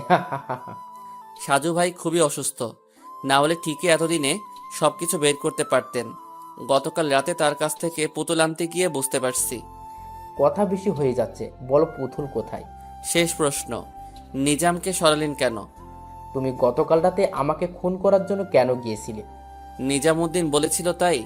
তাহলে এবার ভাবো, আমার লোক হয়ে নিজাম আমাকে খুন করার জন্য তোমাকে পাঠায়। তার পরিকল্পনা ছিল তোমাকে দিয়ে আমাকে হত্যা করতে চাইবে, তারপর সে পুতুলটা ভোগ দখল করবে। কিন্তু আমার সঙ্গে চালাকি। আপনি গতকাল রাতে সাজু ভাইয়ের জন্যই বেঁচে গেছেন, না হলে ঠিকই এখন লাশ হয়ে মরার খাটে থাকতেন। সামনে এমপি নির্বাচন করার ইচ্ছে করছে, তাই প্রচুর টাকার দরকার। এই সন্ত্রাসী গ্রুপের জন্য আমার মাসে মাসে অনেক খরচ। পুতুলটা বিক্রি করে আমি আমার স্বপ্নের দিকে এগিয়ে যাব, সে পথে কারো বাধা মানব না। সকালবেলা দারোগা যখন কল দিয়ে বলল যে তুমি নাকি পুতুল নিয়ে এসেছো সাজুর কাছ থেকে, তখন তো আমার আনন্দের সীমা নেই। ভুল পথে চললে কোনোদিন গন্তব্যে পৌঁছানো যায় না চেয়ারম্যান সাহেব। সঠিক পথে কষ্ট হলেও চলা উচিত, কারণ সেখানে সফলতা আছে। কিন্তু ভুল পথে যতটা সামনে যাবেন, ততটাই কিন্তু ভুলের গভীরে তলিয়ে যাবেন। জ্ঞান হজম করার কোনো সময় নেই, তাড়াতাড়ি পুতুলের ঠিকানা। সম্পূর্ণ কথা শেষ হবার আগেই রুমের মধ্যে হুট করে কয়েকটা গুলি শব্দ হলো। রুমের মধ্যে হঠাৎ কেমন হট্টগোল হতে লাগলো। হাত পা বাঁধা লিমন কিছুই বুঝতে পারল না। রুমের মধ্যে যারা ছিল তাদের গোঙানির আওয়াজ শোনা যাচ্ছে, কিন্তু মারল কে? বেশিক্ষণ ভাবতে হলো না তার। ততক্ষণে নাসরিন তার চোখের কাপড় খুলে দিল। এরপর এক এক করে হাত পায়ের বাঁধন খুলে বলল, তাড়াতাড়ি পালাতে হবে, না হলে কিন্তু আবার কেউ আসতে পারে। রুমের মধ্যে 3টা লাশ পড়ে আছে। চেয়ারম্যান সাহেবের দিকে তাকিয়ে লিমন খানিকটা ভাবনার মধ্যে হারিয়ে গেল। নাসরিনের দিকে তাকিয়ে সে কৃতজ্ঞতা স্বীকার করল। মা বাবার মৃত্যুর জন্য দায়ী সবাই শেষ। বাগেরহাট বাস স্ট্যান্ডে বাসের মধ্যে পাশাপাশি বসে আছে নাসরিন ও লিমন। লিমনের মুখে মাস্ক আর নাসরিন বোরকা পরিহিত। দুজনেই একসাথে খুলনার দিকে যাচ্ছে। প্রচুর পিপাসা অনুভূত হচ্ছে লিমনের। নাসরিন তার ব্যাগ থেকে পানির বোতল বের করে এগিয়ে দিয়ে বলল, বাসায় ফ্রিজে লেবুর শরবত বানানো ছিল, তাই নিয়ে আসলাম সঙ্গে করে। খাবে তুমি? খুব পিপাসা লেগেছে। তাহলে খাও। বাস চলছে, পাশাপাশি বসে আছে নাসরিন ও লিমন। বাসের ধাক্কায় কিংবা গতকাল রাতে ভালো ঘুম না হবার জন্য চোখ বন্ধ হয়ে যাচ্ছে। নাসরিনের কাঁধে মাথা রেখে ঘুমিয়ে গেল লিমন। শরীর বেশ দুর্বল মনে হচ্ছে। হঠাৎ করে ঘুমের মধ্যে সে শুনছে তার কানের কাছে নাসরিন ফিসফিস করে বলছে, এটা তোমার জীবনের শেষ ঘুম, তুমিও তোমার মা বাবার কাছে চলে যাচ্ছ। এতদিন পর আমি আমার পরিকল্পনায় সফল হলাম, কিন্তু আফসোসটা হচ্ছে নিজামকে ওরা মেরে ফেলেছে। লিমনে তখন চিৎকার করে কিছু বলতে ইচ্ছে করছে, কিন্তু পারছে না। বাস ভর্তি মানুষ নিয়ে এগিয়ে যাচ্ছে বাসটা। চারিদিকে কত মানুষ বসে কিংবা দাঁড়িয়ে, কিন্তু লিমন তাদের সাহায্য নিতে পারছে না। তার মানে নাসরিন নিজেও পুতুলটা আত্মসাৎ করতে চেয়েছে। নিজামউদ্দিন আর সে একসঙ্গে আলাদা পরিকল্পনা করেছে। লিমন যখন চোখ মেলে তাকালো, তখন সে শুয়ে আছে হাসপাতালের বিছানায়। তার সামনেই বসে আছে সাজু ভাই। একজন পুলিশও দাঁড়িয়ে আছে সাজু ভাইয়ের সঙ্গে। কি খবর লিমন? জি ভাই, আপনি এখানে? তুমি আমাকে হাত পা বেঁধে রেখে আসছো বলে তো আমি পিছিয়ে যেতে পারি না, তাই না? কিন্তু আমি কিভাবে পৌঁছলাম? হ্যাঁ, নাসরিন মেয়েটা এখন পুলিশের কাছে বন্দি আছে, তোমাকেও গ্রেফতার করা হবে। জানি। তুমি কি নাসরিনের চালাকি বুঝতে পারো নাই? কি রকম?